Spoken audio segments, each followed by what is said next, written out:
I'm not offering you the contract extension, so I don't care if you sign it. But here's my point. He wouldn't draw this hard line unless he knew for a fact that the Phoenix Suns would be willing to give him said contract extension. So that's where it all comes down to. If I know my preferred destination will give me an extension, then I'm not going to settle for being traded anywhere else but there. Why is that your preferred destination? Because they're willing to give him his money, right? Which is what it's all about. He wants to get paid. I understand it. He's 35 years old. He got to get a bite at the apple when he can do it. He wants to get his money. Good luck. We're unsportsmanlike. ZipRecruiter is the place. ZipRecruiter is the place for talented teachers, savvy software developers, and master mixologists. ZipRecruiter is the place where you meet all these people and more. That's because ZipRecruiter is the place for job seekers who are looking for new opportunities. In fact, ZipRecruiter helps 10 million people with their job search every day, so you can find the right candidates right away. It's no wonder that ZipRecruiter is the place for skilled skydiving instructors, accomplished airbrush artists, and proficient pediatricians. But if you're not using ZipRecruiter to hire, you're missing out. ZipRecruiter is the place that's so confident it can make your hiring easier that it lets you try it for free at ZipRecruiter.com/free. So if you want the right candidates for all your roles, ZipRecruiter is the place to go. Try it for free at ZipRecruiter.com/free. That's ZipRecruiter.com/free. Never miss out on great candidates with ZipRecruiter.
7 o'clock in St. Louis. You're listening to TMA. It's presented to you by Brown and Crouppen, Tim McKernan, Doug Vaughn, Martin Kilcoyne.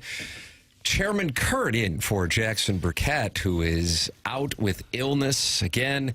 Doug, he is battling, and he will battle hard to try to return tomorrow.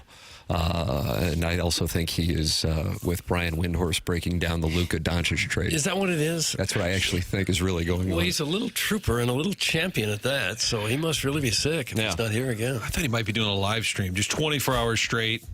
Missouri, Mississippi State, and NBA trade breakdown?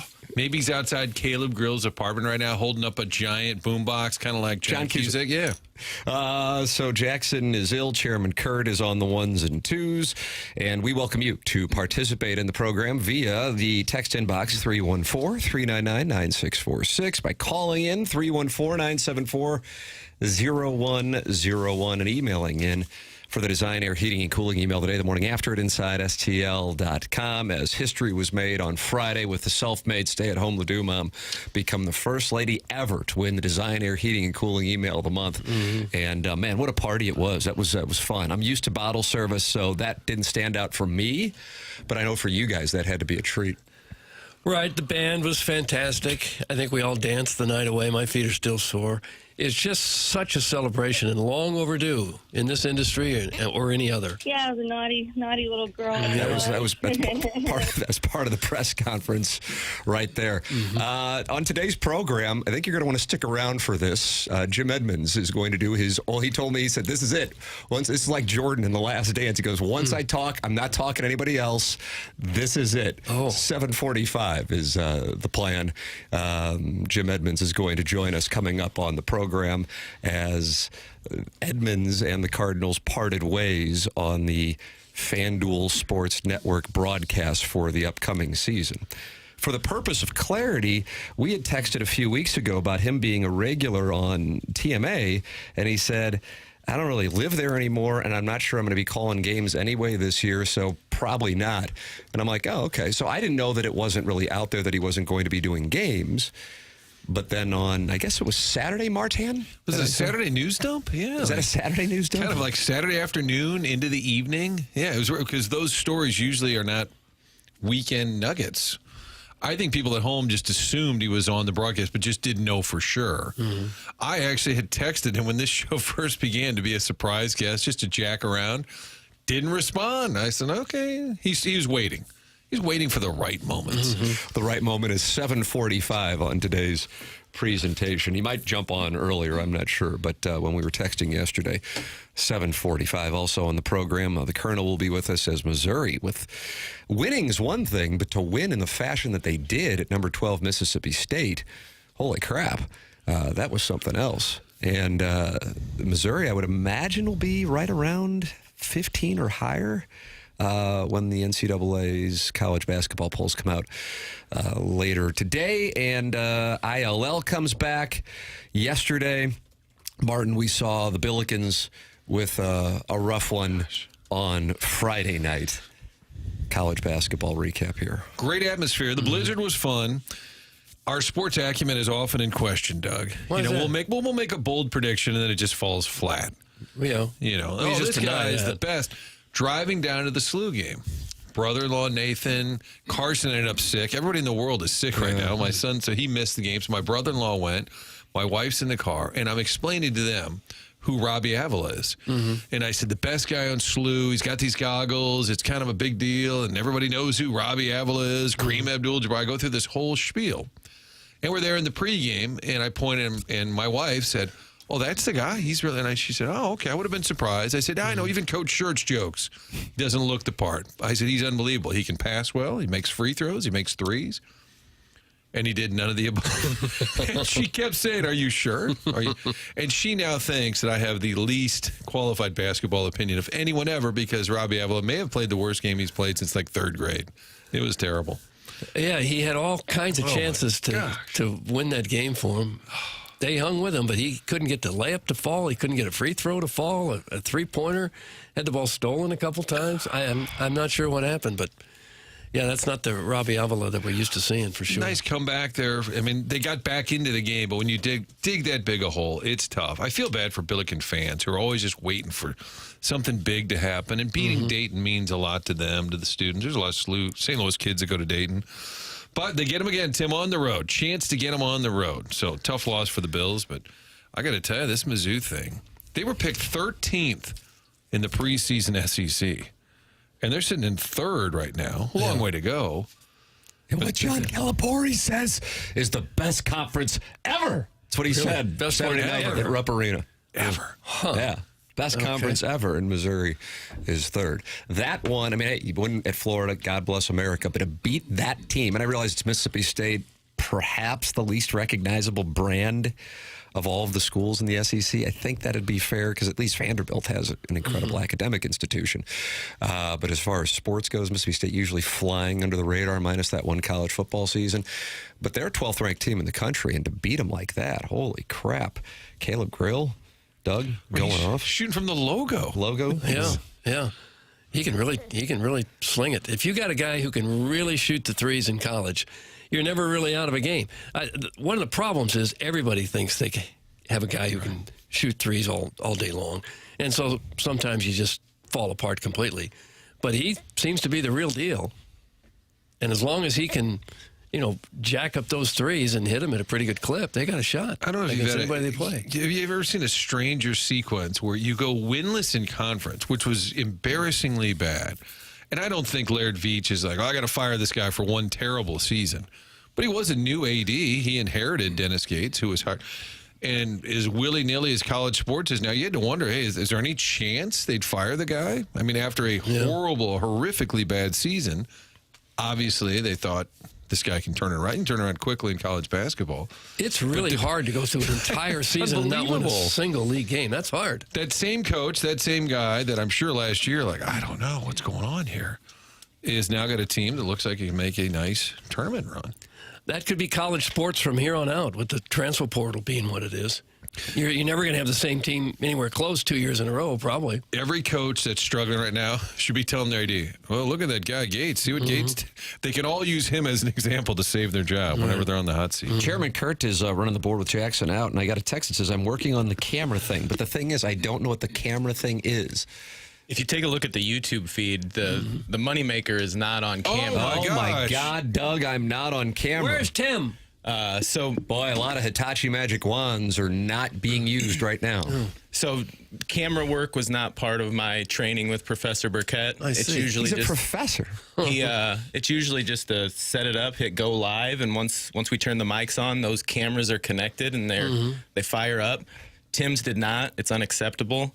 I've got text out to Mike Ryder, and some of our best engineers are going in remotely to work on it. It always happens over the weekends. You notice that? This goes back to our friends at low-powered AM radio, HD2 radio. It doesn't matter, Doug, even when you hit the big stage, New York City, Broadway, right here, HD1, looking out on Olive Street Road in St. Louis, Missouri, what was a top 5 market 45 years ago, still trending as a market 23. And the camera just sometimes something just gets. Do you like the term dilly dally? I don't mind it. Yeah, dilly dally. Yeah. I would suggest you turn the camera off, only to turn it right back on. Oh, the power reset. I will absolutely not be touching anything related to the cameras. Okay.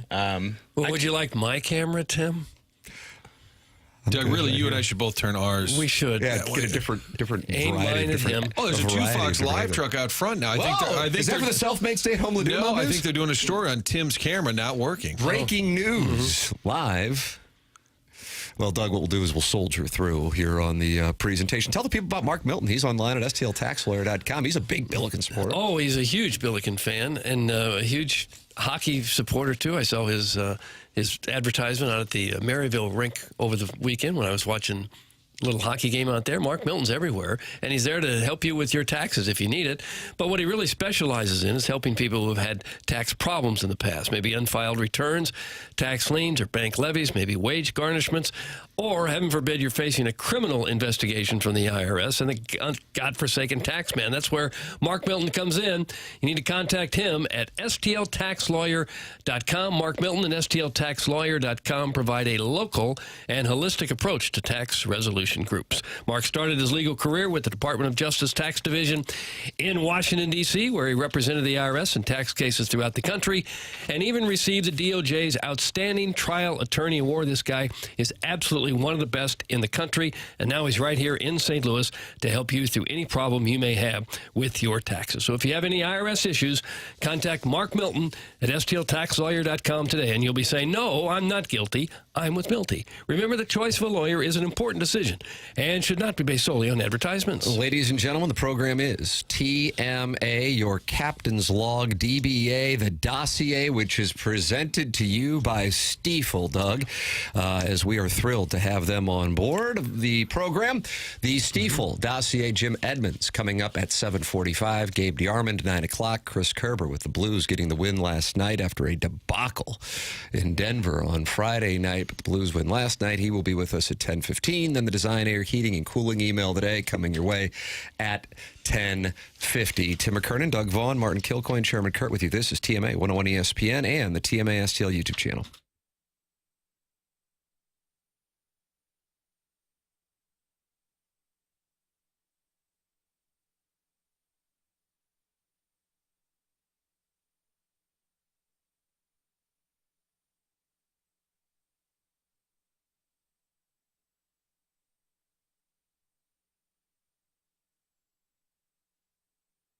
Hey, this is Tim McKernan for Universal Windows Direct. In 2025, let's start fresh by making your home more comfortable, energy efficient, and draft-free. If you've been feeling the chill in your home or seeing those energy bills climb higher than they should, it's probably your windows. Let Universal Windows Direct help you kick off the year with a warmer, cozier home and incredible savings.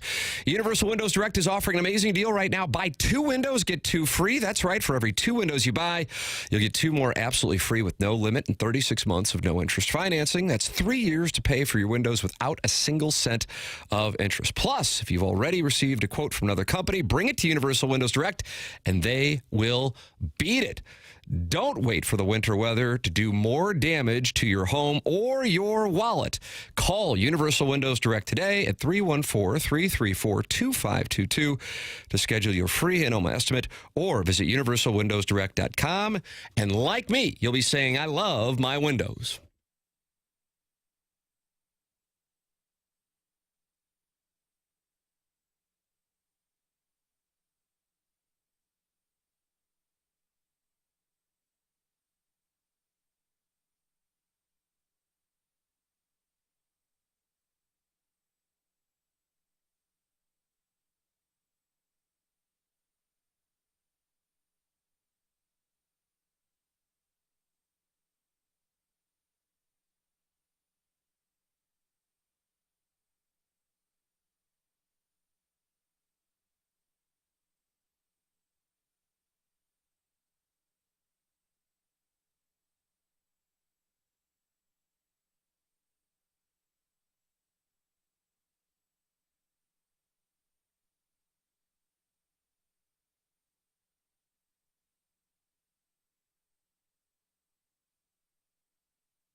TMA 101 ESPN. Tim McKernan, Doug Vaughn, Martin Kilcoyne, Chairman Kurt in for the ill Jackson Burkett. It's a program that welcomes you to participate by calling in, by texting in, by emailing in, or by watching the program at youtube.com/TMASTL, the Air Alliance team, sponsor of our studio cameras here. Jim Edmonds going to join us coming up at 7:45 as he is off the Cardinal broadcast for the upcoming season. And I was texting with him yesterday to see, what his side of things were. And he said there really is no side. I didn't really want to do it. And he lives in Tennessee like 95% of the time. But he is going to talk it over with us coming up at 7:45 to give his perspective on a variety of different topics. So I think you're going to want to stick around for that. So then the question becomes, who's on the Cardinal broadcast this year? Because Brad Thompson, friend of the show, friend of the station, had become the primary guy. Edmonds was probably doing about 40 or 50 games over the last few years, but they always had a rotation. McCarver would be in there. Rick Ankiel was in the studio more so. I don't know. I mean, I think it's probably mostly Brad at this point. Wainwright would do any? Well, the article in the paper said Mark Sweeney was going to do some. And he had done some of the pregame last year, former Cardinal. I think Tom Pagnozzi did some studio work last year. Yeah, that's an interesting thought on Wainwright because he's got so much going on. He told me last year that he was doing too much, and he told his wife, I know, I retired, but he's singing and doing games. He's everywhere. I think he's going to be at the Symphony with Joe Buck this year. Is that next month? Honestly, I think that might even be this month. What is that? If I'm not mistaken, now I'm going to have to look this up because the chairman's got his hands full. Normally, I just throw the randoms over at the chairman. But I believe Adam Wainwright has a symphony night, and Joe Buck is part of it. Can I crowdsource? No. But anyway, Wainwright doing like 10 or so games would make sense, but I don't know that that's even in the works. Well, he does some national games, doesn't he? Yeah, well, I'm saying he probably has room for a handful of Cardinal games if he wanted to. February 22nd. Wow. Double play featuring Adam Wainwright at the St. Louis Symphony Orchestra. Joe Buck, the narrator. So Waino has an event, St. Louis Symphony, double play with music, with the symphony, Tim. The conductor is in there, and Joe's narrating. Anyway, I thought I'd made that up. It's true. No, yeah, apparently February 22nd. Yeah, he's a talented guy for sure. I could see why he just wouldn't have time to do the Cardinal games. I kind of like the mix where they have several different guys in over the course of the year. I think that's fine. I like that. I think it's hard for the play-by-play guy if you have too many in the rotation. Yeah. But, I think even when McCarver did it, he was kind of later in his years. He's a folksy guy. It was still kind of fun to see him every once in a while. And I'd like to see Al Roboski back for a while, too. Do some games, get in the booth. Sure. Well, I can't wait to hear from Jimmy Ball. Since he didn't, Tim, I guess it's the surprise guest vehicle. Maybe that's beneath him. But I'm looking forward to talking to Ballgame. In fact, a week from today, we'll be in Jupiter. This kind of felt like a Florida morning. Didn't a little crisp air? Yeah, how nice is that? It's supposed to get to 70 today? Yes. Can you believe that? Because that's what you're supposed to do when you're live from spring training. You talk about how, it's a little chilly. It's 65 today. And everybody back here, it's 30 and snowing. And I don't know what the forecast here is, but spring training coverage begins in 1 week. Who will be the first guest? Oh, gosh. Cardinal Cowboy? I can see Cardinal Cowboy. That would be a nice way to kick it off. You can tune in next week as the morning after broadcast from Cardinal Spring Training all week long. TMA live from Roger Dean Stadium with all the latest news and notes from Jupiter, Florida. Don't miss TMA live from Cardinal Spring Training all next week on 101 ESPN, brought to you by CarStar, your auto body repair experts. So that is next week, Monday through Friday. We will be returning to Jupiter, Florida, first time since 2020. TMA live at Cardinal Spring Training. Yeah, 2020, right before COVID started up, we were there bringing the heat. I remember sitting down with Jack Flaherty, who last night signed with the Tigers. And per the Detroit Free Press this morning, because Flaherty can impact Bregman, which can impact Arenado, but the Detroit Free Press says their sources with the Tigers say just because they signed Flaherty to a 2-year, $35 million deal does not mean that they are out on Bregman. So Bregman here on February 3rd, still unsigned. Arenado still a member of the Cardinals. I got to say, it worked out for Flaherty. He gets $25 million this year. He can opt out $35 million over 2 years. It's a good sign if the Detroit Tigers, not exactly a big market, can pay a guy $25 million one season, while the Cardinals are looking to unload Arenado. I mean, the fact that Detroit can, all right, $25 million. I saw Flaherty tweet out last night, and it was Tupac wearing a Red Wings jersey. I was like, what is going on here? He was alluding to the fact he'd be going back to Detroit. Detroit's going for it. Yeah, they've got some pitching. And they traded him at the deadline thinking they were out of it last year. Yeah. And all of a sudden, they end up in the ALDS, making it to a Game 5 in Cleveland. They're kind of a sleepy good team, I would say. Well, maybe the Cardinals' big move is just right around the corner, fellas. Waiting for the picnic table. They're waiting for us to. Season 2024, sitting this one out. Apparently, they are going to sit it out. Detroit Tigers are plus 3,500 to win the World Series. The Cardinals, for the record, Doug, plus 13,000. They're just in front of the A's. Just plus unfair to the 50,000. A's, because they're kind of going for it. The Angels plus 20,000, Natitude plus 30,000, White Sox plus 50,000, Rockies plus 50,000, Marlins plus 50,000. Those are the 6 teams the Cardinals have shorter odds than. Well, taking into account the division the Cardinals are in, would it stun you if they stayed in contention all year? No. With what they have, even without Arenado? In the division. Yeah. Right. I agree with that. That must be what they're thinking, is that if we're ever going to do a reset, now's the time to do it with the rest of the division down. And maybe we can hang close with what we got. That has to be the thought, right? The thought can't just be we got to save money at all costs. So the new slogan is, if we could just hang around. We can win this, baby. If we could just hang around. A T-shirt waiting to happen? I think so. We could win this, baby. I think Cub fans are a little frustrated they haven't done more, and they keep talking about Bregman in Chicago. So if you're the Cardinals, Bregman to Chicago, that's a tough blow for a division opponent, but maybe it helps with the Arenado movement. I did hear Mozeliak talking to Tom Ackerman and said, well, not anything to report, and kind of said, we're back where we were. Like, it's unbelievable. I still wonder if the beginning of camp they let Arenado just stay home for a minute. I don't know. It's going to be really weird. Maybe it'll happen live on the air. Just doing a sit-down, in-depth. Home. Arenado shows up and they go, no, go on home. Just give an extra week of home workout. Sharon in Sanibel / Clayton says, is that tweet to imply Flaherty is a gangster? What a tool. That's an insult to Pac. She is not happy, Doug, with Jack Flaherty's tweet, and also finds it to be insulting to Tupac. Your thoughts on Sharon and Sanibel / Clayton? Always good to have Sanibel on the side of Tupac. She sure has been down there a while. That's a heck of a vacation she's on. We need to get on that program. Winter in Sanibel. That's fantastic. I do feel bad for Pac, though. Do you feel bad for Pac? Yeah, because he got dragged into the free agent offseason. Right. He didn't deserve it. Rest in peace. Guys, just canceled my Apple MLS subscription. City is going to suck again. That's from the total package. No. We haven't been talking about it, but somebody wanted to share. Oh, no, they're bad, too. His job here against Tetsane had to get creative. Schmerman won't let it out of school. Tetsane trying to spin. Cristo looking good here. Robbie just pulling. Andras keeps his feet. Cristo peeling it back. Robbie! Oh! What happened? Sorry, that one kind of fell flat. No idea. A lot of build-up. That was a swing and a miss. I guess someone scored.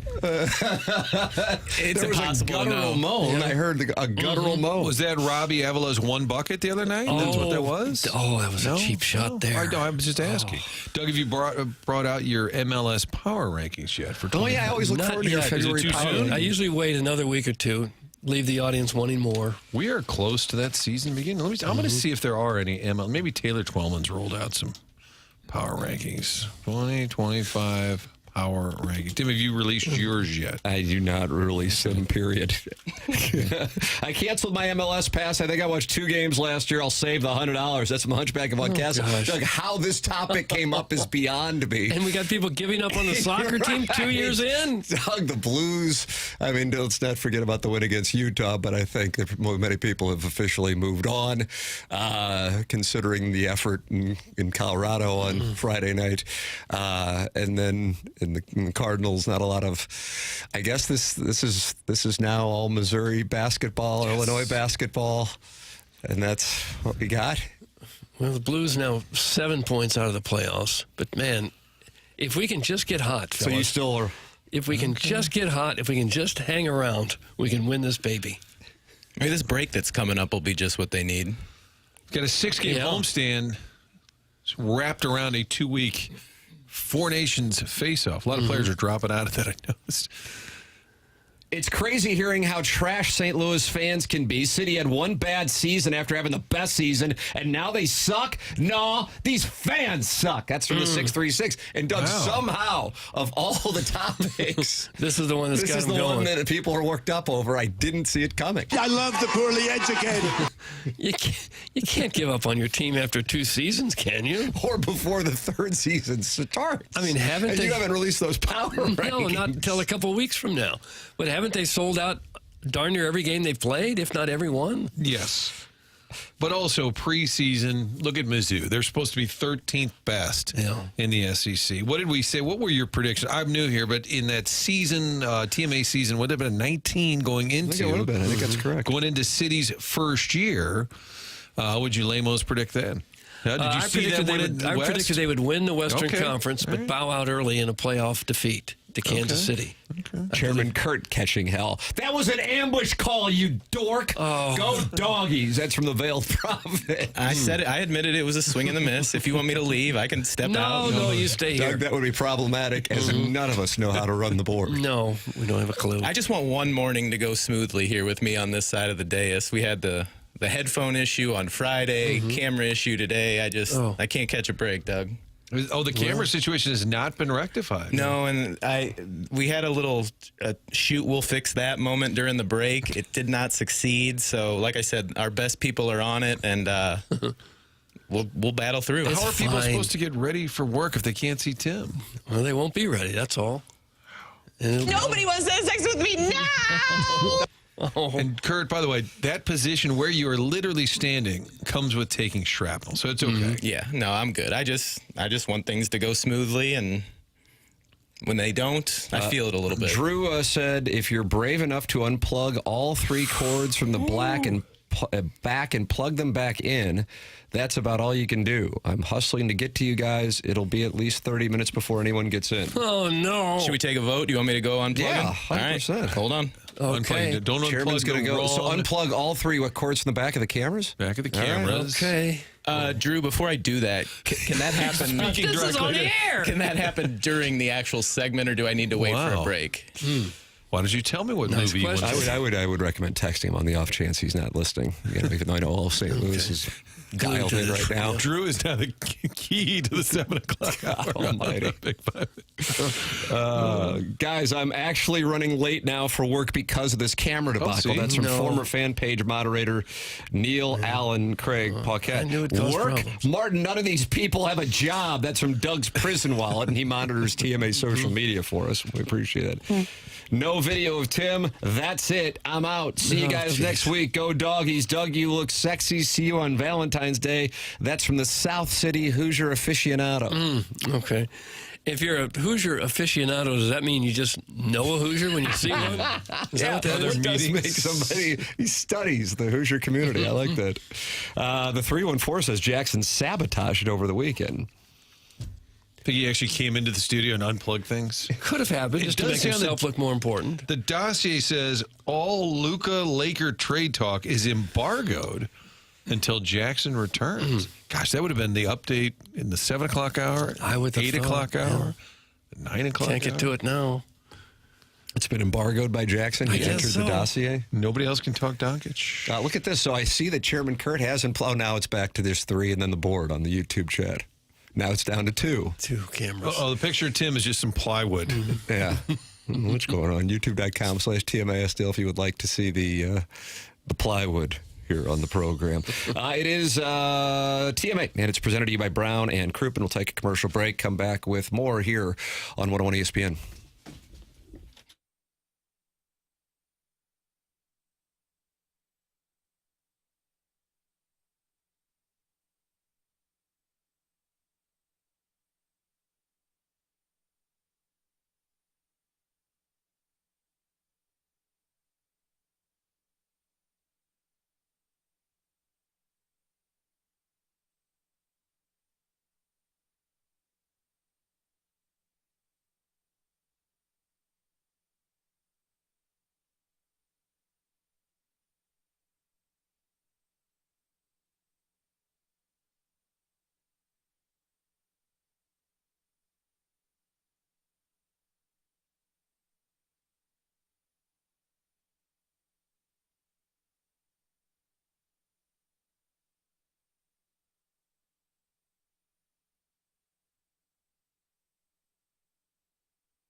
If you stop by your neighborhood Schnucks, you can't help but notice all of the items that are on sale. They've lowered pricing right now to over 2,300 items. Apples, chicken, potatoes, pizzas, you name it, lower prices. A lot of complaints right now about the expensive groceries. Schnucks hears you loud and clear. That's why they've lowered pricing. Over 2,300, which means there's something you're going to pick out. It has been marked down, whether it's Ore-Ida potatoes, Jack's pizzas, Tyson family chicken packs. Jackson loves that Stoke cold brew coffee. That's at a lower price as well. They lowered the prices over 2,300 items. You'll see them throughout the store. Check out the digital shelf tags as well. Those are all around the store. Find tons more items, all with lower prices, trying to help you save money when you go to the grocery store. There's a neighborhood Schnucks near you. Now, everyday savings that you can count on, all of it at your neighborhood Schnucks. Lower prices every day on over 2,300 items.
This is a Sports Center update with Chairman Kurt, brought to you by Johnny Londoff, Johnny Londoff Chevrolet, and Johnny Londoff Autoplex. The Blues break their losing streak last night in Utah with a 2-1 victory. They'll be back in action tomorrow against the Oilers right here on 101 ESPN.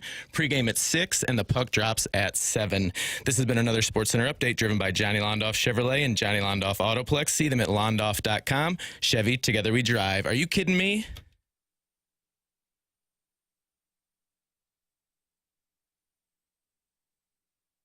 CMA 101 ESPN, Tim McKernan, Doug Vaughn, Martin Kilcoyne, Chairman Kurt in for Jackson Burkett, who is ill. Doug, moment of truth here to see if the cameras are now working. I see Chairman Kurt is on. None of them are on now. It's all Chairman Did we unplug too many cameras? We're down to one. Jim Edmonds is going to be joining us coming up. This is going to be a quick segment, and then Jim Edmonds is going to be joining us, but we want to have a full, long runway for Edmonds coming up here on the program as the Cardinals and FanDuel Sports Network and Edmonds are parting ways. Other news here in the world of St. Louis sports, the Rams money, Martin. Well, they resolved it. Good. Nope. Friday's meltdown at the St. Louis Board of Aldermen reminds of city dysfunction, both past and present. This is from Jacob Kern in the St. Louis Business Journal. The abrupt ending of the meeting, which KSTK accurately described as, quote, chaos, might make it the most disreputable for the body since 2001, when an alderwoman peed into a trash can during a debate over redistricting. You remember that? I do remember it, yeah. And you were like, I'm proud. Call myself a St. Louis. That's why St. Louis is thriving. And it followed a series of more recent headlines for the continuously shrinking city. Number one, possible misallocation of grants at a development agency, St. Louis Development Corp., alleged corruption involving federal money in the building division, and the response to the January 5th/6th winter storm, which left residents iced in for many days and saw trash pile up for weeks. On Friday, the chair of the meeting, Aldermanic President Megan Green, abruptly recessed after it became clear her preferred plan for how to spend the Rams settlement money would not advance, and that a competing proposal from Alderwoman Ann Schweitzer just might. Green said she recessed because procedural motions from her opponents were being made to, quote, undermine what should have been a substantive debate. Green last month helped alter a compromise plan for the money backed by business group Greater St. Louis Inc. and Mayor Tashara Jones as millions of dollars for downtown St. Louis were moved in favor of housing and neighborhood development funds, plus child care subsidies for city workers. Schweitzer wants to put some money toward water infrastructure, then leave the rest to continue to accrue interest. Schweitzer and other aldermen called out in confusion as Green announced the recess until 10 a.m. tomorrow, with one opponent asserting that the move required the consent of at least a second lawmaker. Green responded saying, it doesn't. Then, as she left the board's chamber with her staff, Green called out to Joe Vollmer, an alderman who agreed with Schweitzer, according to video captured by KSDK, quote, you want to play games? Let's play games. Vollmer responded, we're not playing games, we're playing politics. And then the drama continued. Schweitzer explained her action in part by referencing the new Trump administration's efforts to stop funding that the city depends on, and asserted it's, quote, prudent to see how this administration will affect us. Schweitzer said she didn't agree with Green's decision to recess, but that Schweitzer would be recognized as first to speak tomorrow and look to advance her plan. Later, pressed by commenters for more details on her allegation, in which she said, ask the colleagues who you colluded with to leave the alcohol at home this time. She said the continued presence of alcohol would only lead to more rambunctious meetings. Megan Green had asserted that Joe Vollmer was, quote, visibly intoxicated, and that the alderman had alcohol flowing in a nearby room, and that it apparently was part of the reason for the circus on the floor. So she alleged that one of the aldermen was drinking. She sure did, yeah. Didn't just and then she deleted the post on social media. So, Martin, contrary to what we were hoping, Rams money still not determined, but allegations of drinking. She did later apologize for making that allegation. Well, you put all of that together, maybe it's more embarrassing than the lady taking a leak. I mean, put it all together. Might be. Gosh, Super Bowl week, NFL's big week. They're laughing at us. They laughed on the way out of town. This is an embarrassment. I mean, how does that play out like that? First of all, Robert's Rules of Order, right? Everybody should kind of know what is protocol. It's one comedy after the next. I mean, and it's well stated. Jacob Kern, very plugged in, does a great job at the Business Journal, kind of sets the stage. This is in the aftermath of recent weeks. Snowplows apparently don't work. People are iced in. There's no trash pickup. All these embarrassment. And then you can't have adults debating, just a healthy debate over what we're going to do with the money that just arrived. Did it arrive, Doug, last week? Or was it 2 weeks ago that they got this money? Several years ago, I believe. Several years ago. At least. And with a city that's facing so many problems, wouldn't you think it would be rather easy, so many obvious problems, rather easy to come up with a framework that you could help the important problems that you have? Is this really that difficult to do? It's unbelievable. And Jacob, I'm sorry. No, I would just say it's unbelievable, but this has been going on for so long. I know. Jacob Kern is going to join us on the program tomorrow. He's been doing a great job covering this for the St. Louis Business Journal. James Carlton of the Carlton State Farm Insurance Agency is online at carltoninsurance.net, 314-961-4800. That's James Carlton. He's my insurance agent. He has been my insurance agent for a number of years, actually 6 years, and I recommend him wholeheartedly. 410 five-star reviews on Google for James Carlton, and I recommend you make the switch. He will do all the paperwork for you, and you will be thrilled because he's going to go and do everything he can to save you money. That's James Carlton, sponsor of Gabe DeArmond here on TMA. Gabe will be with us in the 9 o'clock hour. Jim Edmonds joining us coming up next.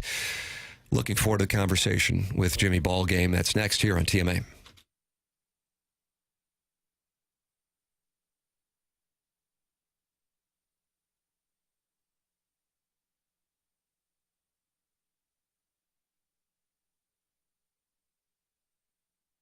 Tough last year. I enjoyed the job, but last year I was kind of hemming and hawing around, and I don't know, this winter I just told my wife a couple months ago, I said, I don't think I'm going to do it anymore. I think I'm done. So and when you say, say... well, just... Go ahead, I'm sorry. Just wait it out a little bit. It's okay. She said, just wait it out a little bit and just, see how you feel. And I said, I'm done. I don't want to do it anymore. I can't imagine going to spring training. I started thinking about what Matt Holliday said when he was going to coach, and then he woke up one day and was like, man, spring training's 4 weeks away. I can't do it. That's kind of how I felt. And what has changed with, like, your interest in going to spring training? Because that's something that you used to go down there not only to play, but from an instructor standpoint as well. Well, that's kind of part of it, too. It's, it's not as much fun being around the stadium anymore. But as far as TV goes, like I said, a quick story is my boss called me the other day, and I didn't answer the phone, and I was like, man, I don't really know what to say to him. It's like I thought he was just going to call and say, hey, like, how's it going? And so I didn't really have, like, good news, and so I let the phone ring, and I didn't talk to him, and then I called him back the next day, and I said, hey, Larry, reason I didn't answer the phone yesterday was because I really didn't know what to say about this year, and I'm not really sure I'm going to come back, and I'm pretty much sure that I'm done working. And he goes, oh, well, I called to tell you that we don't know if we're going to have you back this year. And I said, oh, that is so awesome. You just made my decision for me. Thank you very much. Have a good day. That's what I said and hung up. Oh, wow. So it was as mutual as it could possibly be then. Yeah, it's pretty much perfect. And it made me really happy about my decision. I probably hung on maybe a year too long, but I don't really, my personality, I try to, like, really toe the line on being, me, I try not to do anything wrong. I try to just say the right thing, do the right thing, and I'm tired of that shit. I'm tired of doing all that. Chairman, now can you dump out of it?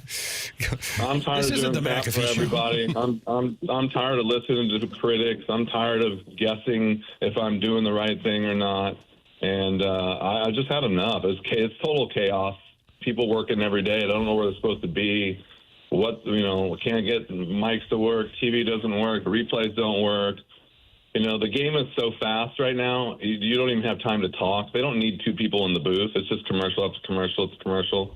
It's not the same anymore, and it's definitely took a toll on just the fun part of it. So, that goes to that story right there. That's basically all that needs to be said. And spring training, I haven't gone really down to spring training the last couple of years. It's just not it's not fun anymore. The baseball is, they don't make you feel like you're wanted. Be around the stadium. I love Ollie, the DeWitts. I have so much respect for Mo. Everybody's great, but somehow indoors in the inner circle, it's just not the same. It's not the same organization. It's not fun to be around. They make it pretty obvious. Even the security guards, like, hey, it might not be a good time. I'm like, fine with me. I don't need to be in there. If you don't want me to tell your pitchers that they're tipping their pitches or this guy's pulling off, then I don't really give two shits about it. So I'm gonna take my talents out here to Tennessee and learn how to be a gardener and a farmer. So when you say it's not as fun as it used to be, and you clearly have some frustration with the organization, what is it? Because from a fan standpoint, from a listener standpoint, we're on the outside looking in. You know what it was like to play. You also know what it was like to be an alumnus of the organization. You know what it's like to be a coach, as an instructor with the organization. What has changed? Because I can tell you a lot of fans also are frustrated right now, Jim. Well, let me ask you this. You know a lot about this sport. When's the last time you've seen a Hall of Famer in the dugout in spring training? I can't think of a time. Doug, Martin, you got anything? McGuire, maybe? No, he's not in the Hall of Fame, is he? No, I just mean like even guys with Carpenter and myself, and other than really Izzy being a coach and Ludwig, they just don't invite us down there anymore. It's a total different atmosphere, and it kind of makes you feel like you're not appreciated, not wanted, don't need your help. And like I said, I have the utmost respect for the people, but something's different as a whole. And I know the players feel it, the alumni feels it, and it's just different. It's just not as much fun. So is it a case the organization doesn't want you guys around, or do you guys not want to be around the organization, Jim? No, I don't know what it is. It's just after COVID, it's just like went dead silent crickets. It's like you get an email saying, hey, opening day's around the corner. Don't forget to put your day on the calendar, and, we'll give you an email. And other than that, it's like, see you at the Hall of Fame ceremony. Now, so the last two managers were not Major League players. Do you think maybe they're intimidated by the Hall of Famers hanging around? No, not at all. I spent a lot of time with Ollie on and off the field. I love Ollie. And Mike Schilt was amazing. It's just the atmosphere as far as you can just feel the tension when you walk around. Like, the guys are kind of like, they're different. The players are obviously different. The game has completely changed. You walk through the clubhouse, you can see, like, the clubhouse guys are really busy. They don't have time. No one has time to talk. Like, you kind of sit down and you're like, hey, how's it going? And like, it's just kind of like, I feel like I'm walking into, your studio and sitting on the outside of your studio talking to people I don't know yet to get in to talk to you. And it's like, I don't know. It's just weird. It's just a different atmosphere now. And it definitely is. We're definitely aware as a group that we're not really wanted around there anymore. So it used to be more expressed. Hey, can you come down the third week of February, the first week of March? There used to be more of an invite specific to former players. Oh yeah. And then when I played, those guys were. Brock, Gibson, Stan, all those guys were in the clubhouse every day. You would see somebody. Ozzy. Those guys are so much fun to be around. And there's so much to learn from past experiences and past players, and it's just like crickets now. So I went dry on that a couple of years ago. I gave up, and the TV thing is kind of like when you go down there for spring training. I don't know how some of these guys do it, like the travel and stuff, the way they run the schedules, and I don't know how Jimmy Hayes and like Alexa and stuff put up with, fly to New York and then fly home, and then let the team will go to Cincinnati, and then Jim's got to go to Cincinnati, and Alexa's got to fly home, and instead of just staying on the team plane and riding out the thing, it's the TV situation with the travel and all that. That's tough too, and so it just kind of hit ahead, and I just had enough. I just had enough of being me. I just don't want to be me anymore, the baseball person. I just want to be a dad. If you were friends with Ollie, could you say to him, hey, Ollie, I'd love to come around. Holiday'd love to come, and I know he's friends with Holiday. Couldn't you go directly to him? They know that. We tell them that all the time. And it's not all. I don't think it's Ollie's decision. And to Ollie's defense, too, once they, I remember once you get in the clubhouse, and it's like, Timmy, how it is. It's like doors closed, the outside world is gone. and now you kind of have to focus on your day, and it goes by really quick. And being the manager, it goes by even faster. There's media and lineups and meetings, and it's just nonstop in there. So sometimes you almost need to go in there and catch your breath. You have to walk outside because there's so much going on inside the clubhouse for the players and the coaches. So where do you direct the blame for what has changed? I don't know. The culture, the atmosphere. What's funny is like the COVID thing, I think, is where it almost makes me feel like the COVID thing was the perfect excuse to just cut the ties with all the extra crap. You know how they say cut the fat? And basically that's what Mo said to a couple of us when we were working as his assistants. Basically cut the fat, and it just continued. And it's just like ever since then it's been, if you see each other in the hallway, it's like, hey, how you doing? How's the family? And then see you next month. It's just weird. Do you think not having a very competitive team the last couple of years has added to that too? I would think that would make it the opposite. Wouldn't you? Wouldn't you think that there would be other guys that maybe could help, that maybe the certain eyeballs aren't seeing certain things, or are you so ingrained in what you're doing that you don't think you need any help? I don't really know how that works. I know for a fact that there's a guy I won't name, but he plays third base, asked if Mark McGuire could come to spring training, and they said, no, we have everything we need. So I really don't understand some of that. So I have an obligation to follow up, even though I realize you're intentionally speaking coded-wise. It sounds like that would be Nolan Arenado was interested. Yeah, I can't say his name, but he plays third base, and he was born in Newport Beach. Okay, Doug, that would narrow it down. I'm going to need one more hint. He wanted Mark McGuire to come to spring training, and what was the response? I heard that he asked, and they kind of just said, we don't need him. We have everything that we need. Thank you. And that was a couple of years ago, so it's not just something new. And like I said, I don't know there's no blame. I just think the culture's changed. I really do. I think that, you watch all these sports, everything has changed. You watch football, it's like, wow, the guy hit him with the shoulder in the chest, and he gets thrown out of the game. I mean, like, baseball, the same thing. It's like everything is just changing, and it's just I think it's funny when you like listen to podcasts and stuff, and they talk about how like this era of sports and this era of this are a bunch of babies. Like, it's just like you got to baby everybody now, and like don't ruffle anybody's feathers. I'm like, screw that. Like, if you're losing, you better get in somebody's face, and that's kind of like the personality that I got forced onto with La Russa, and I have a hard time changing that. Well, wasn't Chris Carpenter one of the ones let go during the COVID layoffs, and does he still work for the Angels? I don't know if he does work for the Angels still, but I know that he did do that, and I think I almost followed him there because obviously, one, I played for them, but when they've had a lot of guys run through there that I still remain close with Madden, and Phil Nevin was there, and some of their hitting coach I know. And just the organization in general, people were still kind of around there. But yeah, he silently went and worked for the Angels and went to spring training and stuff, and no one really made a big deal out of it. But he said he enjoyed it. He enjoys. I think Chris is over the top smart.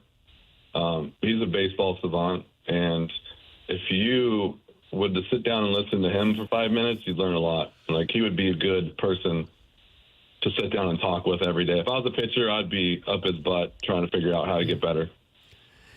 Do you think you'll ever get back with the Cardinal organization in any capacity, or do you feel like you're done with them now? I don't know. I don't really. I think I'm done. I think like I said, I don't want to be, one of those guys that just hangs around the clubhouse or hangs around the stadium and signs autographs for the rest of my life. My kids are overwhelmingly more important by the day, and my marriage is so important to me now, and going through what I've gone through has been awful, and still going through some difficult times with custody and stuff. I mean, the law, gosh, I can't even imagine being a normal person going through a divorce with the law system that we have. It is completely corrupt and ridiculous, and just to battle and not get anything done, just trying to get a custody change for a year and a half with not being able to even see a judge. my life is getting shorter and shorter, and I just don't really have the time to miss these days with the kids anymore. When you said critics earlier, were you talking about like online, people didn't like your broadcasting, or things you were told directly from bosses or Cardinals? Who specifically when you mentioned the critics? Well, I'm just talking in general, like being in the limelight, you always got to be careful what you say. I mean, my bosses never said a word to me about anything. So I just kind of got thrown to the wolves with the TV stuff. Here you go, sit here and talk. You don't need any notes, just tell us what you see. And that was kind of weird. And that's kind of how that went for the longest time. And so I was winging it. I had no clue what I was doing. I had no teaching. I had no skills. I had no background in any kind of thing other than I played. And I just think it's funny because somebody sent me a thing yesterday and said that they were tired of listening to my self-promotion. I'm like, I don't have anything to promote. I don't know what. Like, I'm tired of people trying to guess what kind of personality I have. And that's kind of the other thing. Like, I mean, like I was saying to you on the phone yesterday, I'm tired of that crap. I'm tired of listening to people say, oh, he's this and he's that. You don't know shit about me. You don't know nothing about me. You don't know nothing about what I've been through. You don't know anything about anybody's been through. So the online stuff is just so ridiculous. These fat people sitting at home writing on their blogs who this person is and who that person is, never stepped outside to play sports. I had enough. I had enough of all of it. So specific to what you're talking about right now, and I think it ties into how we started the conversation, Jim, as Jim Edmonds is our guest here on TMA 101 ESPN, is you on your tractor in Tennessee.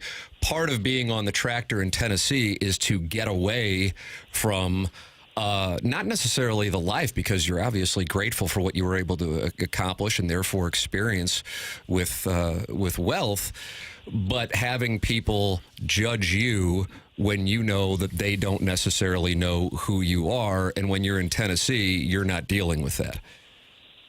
Yeah, I mean, that's kind of it. I kind of feel bad for my kids. Like, Landon goes and plays baseball at a little school in South Missouri, and the kids are just screaming and yelling at him just because his last name's on his jersey. I've had enough of that. He doesn't deserve that. I was talking to Andrew Jones one day, and his kid was going through the same stuff, and kids are screaming and yelling at him just because he's Andrew Jones's kid, and it's like, what's the point? Like, what are we doing here? Like, these kids are so brutal nowadays, and nobody takes control, and like, the whole thing is just disgusting to watch. And like I said, I just had enough. I just woke up one day and had enough of being in this situation. And my wife's been begging me to buy a little place in Tennessee for like 3 years, and I'm about 3 years too late. So now the prices are going up and things are good, but we're happy here. We're here part of the time, and when we get here, it's really refreshing. And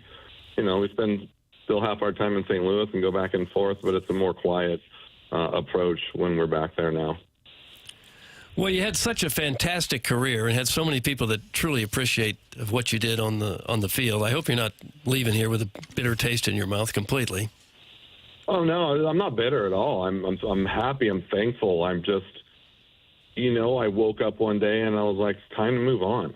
It's time to enjoy my life. I think my wife read something about 6 months ago, and it said, when you're 50 years old, your average expectancy to live is only 23 more years, average. And that I was like, whoa, never thought about that. And so that started kind of the wheels spinning, like, hey, I haven't done anything for me. I haven't been to places of Greece and all these different places that I've been wanting to go to. And, I'm only getting to spend, like, it's so funny because, the baseball season is the baseball season. So when Landon's playing, I'm working. And so he's a senior now, and I backed way off the last couple of years so I could be around, but still missed a bunch. So this year I don't plan on missing a whole lot. And that's just kind of what my priority had just changed. Like I said, I woke up, one day a couple months ago, and I said, I think I'm done. I think I've had enough. And I'm really happy with the decision. I'm glad that that they kind of were hoping that maybe I didn't want to come back to work either. I don't know where any of that came from. Like I said, they don't tell you anything. It's like walking around there with your eyes closed, trying to figure out where you're supposed to be each day. But, I'm happy. I love you guys. I love what I did. I love the fans, but it's time to move on, I think. What's a typical TV timeline? It feels late to me in the year to be deciding that. When would you normally know if you're part of the broadcast? Right around now. They would just call and say, hey, let me know when you want to go to spring training. And last year I was like, I don't. But to be fair, you said that you would say that as a player, Jim. Yeah, probably. But no, we get a call in January 29th, and they say, well, hey, we got you down for games February 20th and 21st or whatever. And I'm like, oh, really? Okay, thank you. So it's just kind of like that, too. I've had enough. And to be honest with you, I did. I was like, I just don't really want to go to spring training. Sorry. And then I think last year maybe something came up with the family where I couldn't go. But there was no way I was going this year. And like I said, I just woke up one day and had enough. Will you be at opening day? That is to be determined. And as of right now, I don't know.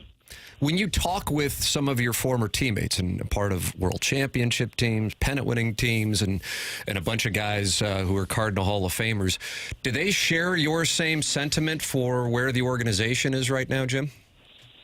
I don't really I talk to guys, but that never really comes up. I think when I talk to guys that I've played with, it's more or less like just in passing and how's the family, or you see them on social media once in a while and something makes you laugh and you give them a call, or, to get a random text message from Frankie every now and then.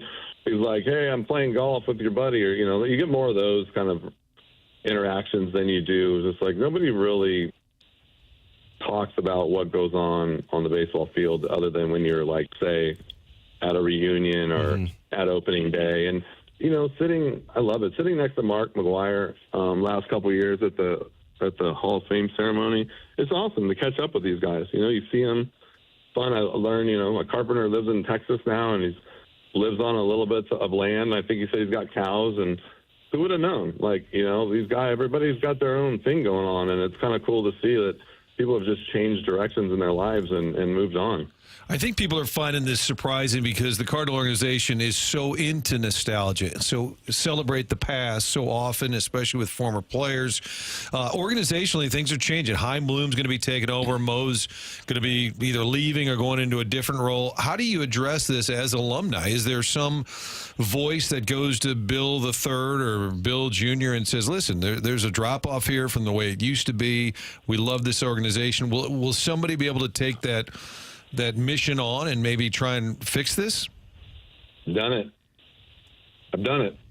Nobody cares. So I just kind of, like I said, I washed my hands of it. I'm not going to beg to go. Can I ask who you talked to? The locker room. Everybody. Let me put it this way: from the top to the bottom. So all the way to the top, all the way to the bottom. Everybody knows. So, like I said, I'm not down on the organization. It's just not the organization that I played for with the people and the history in your face every day. And I thought that was pretty cool.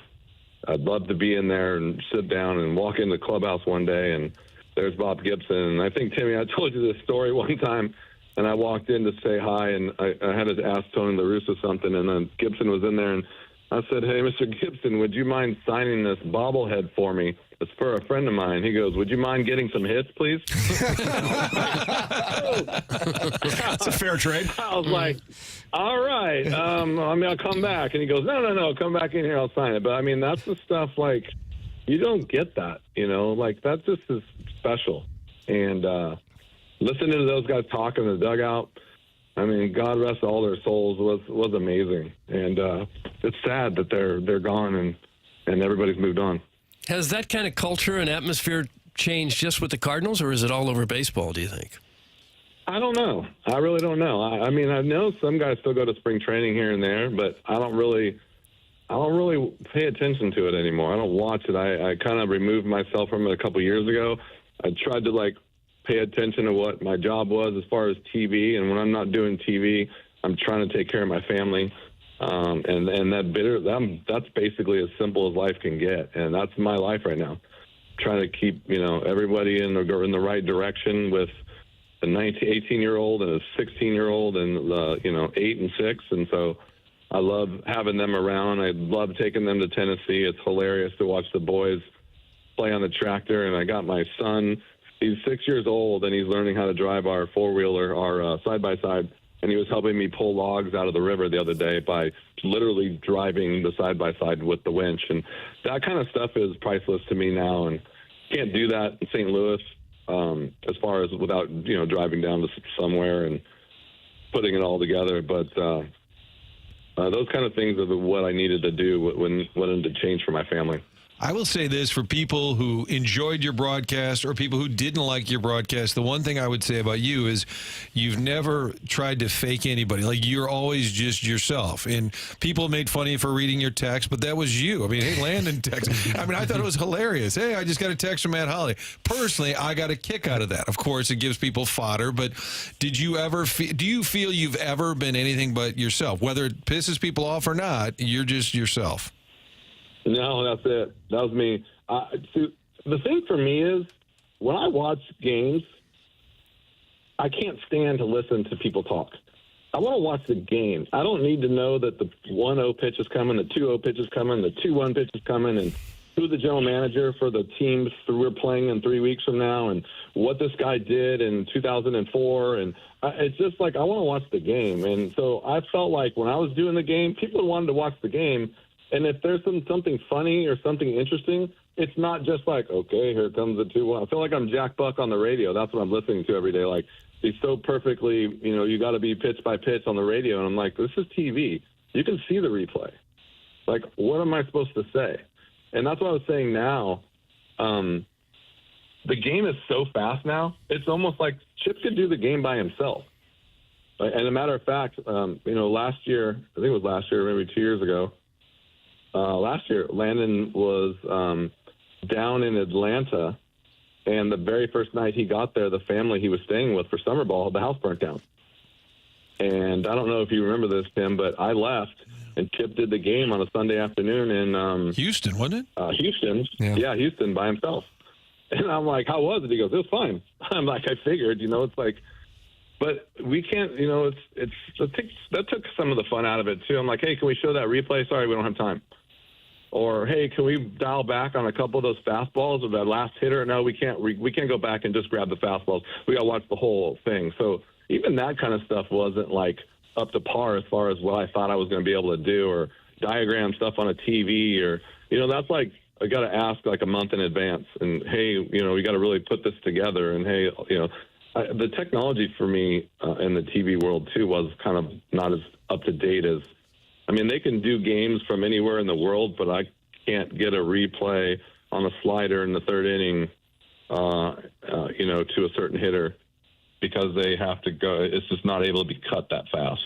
And so that was kind of weird to me. And like I said, Chip could do the game by himself now because if there's 1 second that they can relax, there's got to be a commercial.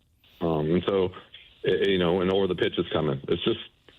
It's hard. It's like you're sitting there. I'm sitting there going, dang, will I say something or not say something? Or so that kind of is weird too, to be a second guy in there. And like I said, I can't stand watching some of the broadcasts when they're just reading information on players and managers because they don't know, especially the broadcasts that are like ESPN broadcasts and the Fox broadcasts, because they don't know anyone. And so they're just reading notes. And so the first thing I was told was, don't read the notes. And so I'm not reading the notes. I'm telling you what's going on. And you can see what's going on. So what am I supposed to say? And that's kind of how I felt. So if you didn't like that, then I'm sorry. I thought it was funny that certain people were texting me and about the game. And, I would have think that fans would love the fact that Izzy's watching or Carpenter's watching or, and I always thought that giving someone an experience hey, this situation just happened. And it's funny because 2 days ago, even in high school, this goes on. It's just it's the real world. and not just sitting there saying, like I said, here comes the pitch. It's just, give me a break. Here comes the text. I liked it. I personally enjoyed that. Well, that's why I did it for you, Doug. Well, thanks. I appreciate that. So, as you can imagine, Jim, a lot of people are intrigued by what you are saying here this morning. I mean, our text inbox is going crazy, and I would say it's about 90% approval because people appreciate the candor. I remember you would always say, even though the 2006 team won the World Series, the 2004 team was still hailed as one of the greatest teams that Cardinal fans have seen. Even people who are in their 60s and 70s still talk about the 2004 team. The 2000 team is the one that you would always talk about as being the most fun you had. Eric Davis, Will Clark, Young and Keel. I mean, it was just Morris, Kyle. It was entertaining. I was certainly the butt of many jokes in that clubhouse. It was good entertainment. So if there are things or a thing that you would say to Cardinal fans or to the organization, this is what you need to do to get back to what it was, because Bill DeWitt owned the team then, he owns the team now. What would that thing or things be? I think that's kind of my point right now is I'm done with that. I don't know. I don't even want, I can't even address it. I don't need to. I don't want to. I have no desire. Just like I said, I woke up one day and had enough. I've said what I can say. Like I've asked, I've poked and prodded, and even the TV and in the clubhouse, and it just kind of, it is what it is. So, like, I woke up one day and that was it. I've had enough. And then just, and no bad feelings, no nothing. It's just the personality my personality. When it gets to the point where I'm shutting off, I'm shutting off. And I got to that point. Jim, you referenced Nolan Arenado earlier, obviously a player that you know in the story, although I should say third baseman from Huntington Beach. It was not Arenado. Newport Beach. Sorry. He was born in Newport. Let's just get that right. All right, let's get that. I'm sorry. Well, you called me Doug. I don't know. Let's get it right now. But I sense from him that he thought he was coming to a different organization. And I shouldn't say from him. I've gotten the sense that there's a little bit of there, and it's a weird offseason. You got a superstar player that they are admittedly trying to trade. His agent is saying he wants to go somewhere where they've got, the hammer down, the throttle down, that's trying to win. They're trying to accommodate him by trading him. Is it all sort of related, do you think, to what's going on with organizationally with a player like that says, I want out? Yeah, I think, I think Nolan, that's another thing you guys talk about. Like, it was funny having all these guys hitting in my basement on a daily basis, and I'm not allowed. Shouldn't say anything like Nolan Arenado's hitting in your basement because he's trying to get better, because he doesn't feel like he's getting where he needs to be. But I don't know. Didn't he turn down a trade to Houston? Yes. Oh man, if I was a hitter, I would be. I would be in the car driving myself down to Houston if I could go play in that ballpark. I think the thing, too, is that ballpark's really tough to hit in. And I think for, like, Goldie, the way he hits the ball the other way, and that kind of hurt him a lot. I think he's going to tear up New York if he has an opportunity to play every day. And same for Nolan. I think, he has a lot of power, but he's not a home run hitter, and that park hurts him. And it hurts a lot of those guys, and I think that's part of the reason why they struggle a little bit offensively is none of those guys are like Mark McGwire's or Albert Pujols, right? They're like me, like line drive, a little bit of home run hitters, and when the ball doesn't carry, it doesn't work. But, yeah, I don't know if Nolan, thinks that the organization should be different, or I think he just is so, like my point at the beginning is he's so fiery and he wants to win so bad. When you have a guy like that, you can't tone it down. You can't turn the volume down on him. He wants to win, and he wants to be the best he can be. And if you can't accommodate that, or it doesn't seem like that's your intentions as an organization, then he's going to want to go somewhere else. I didn't know that he asked to be traded. I've never really talked to him about that. I just talked to him about, on and off the field as far as him and I go. But that's kind of where I would be. I mean, you want to win. It's fun to make money, but when it comes down to it, you're a competitor, and you're born to do this job at the highest level. And when you're getting kind of mediocre results, it's frustrating. Jim Edmonds, our guest here on TMA, and he is communicating very candidly a number of thoughts ranging from the Cardinals to off-the-field life. Do you feel like that your, whether it be conduct, behavior, do you feel like that has been accurately represented through the media, or do you feel like the public has a different perception of who you actually are?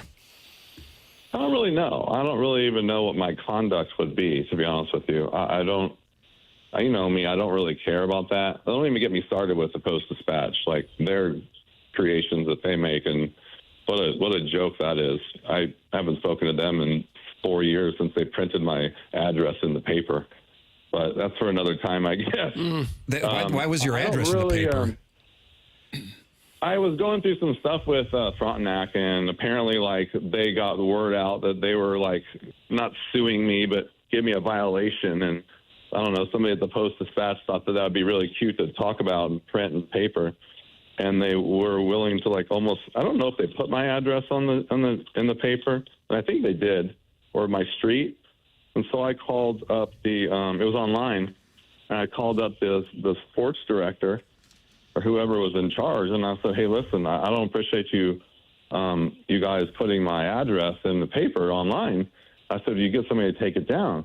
And he said, I'll see what I can do. And he called me back, and he said, hey, our editor said that they can't do that. And I said, well, I can tell you this. If you don't, I will never speak to you guys again. Well, guess what? I haven't spoken to them in 4 years. So I think it's funny when some guys will text me. I'm like, hey, this is so-and-so from the Post-Dispatch. I'm like, good for you. Good luck. And I'll say in defense of the sports people, I've experienced this on the TV side. It could be the news people versus the sports people. I'm just saying that there is a distinction. It's 100%. Yeah. It's 100%. To be fair, when I'm saying, right.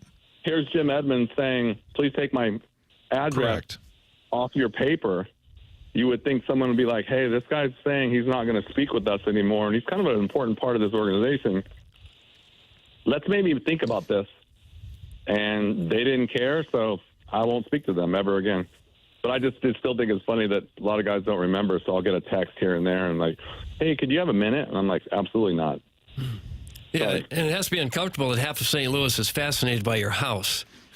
Seeing pictures of it for sale. Well, yeah, I mean, that thing, it's something that my wife and I really don't want to do. But, Landon's about ready to go to college, and we felt it was time to kind of downsize and buy something out here to get away. And so, yeah, it's actually one of the tougher things I've had to do is to put that up for sale. I'm kind of like hoping it doesn't sell and hoping it does at the same time. kind of hard to explain. And then you will live full time in Tennessee?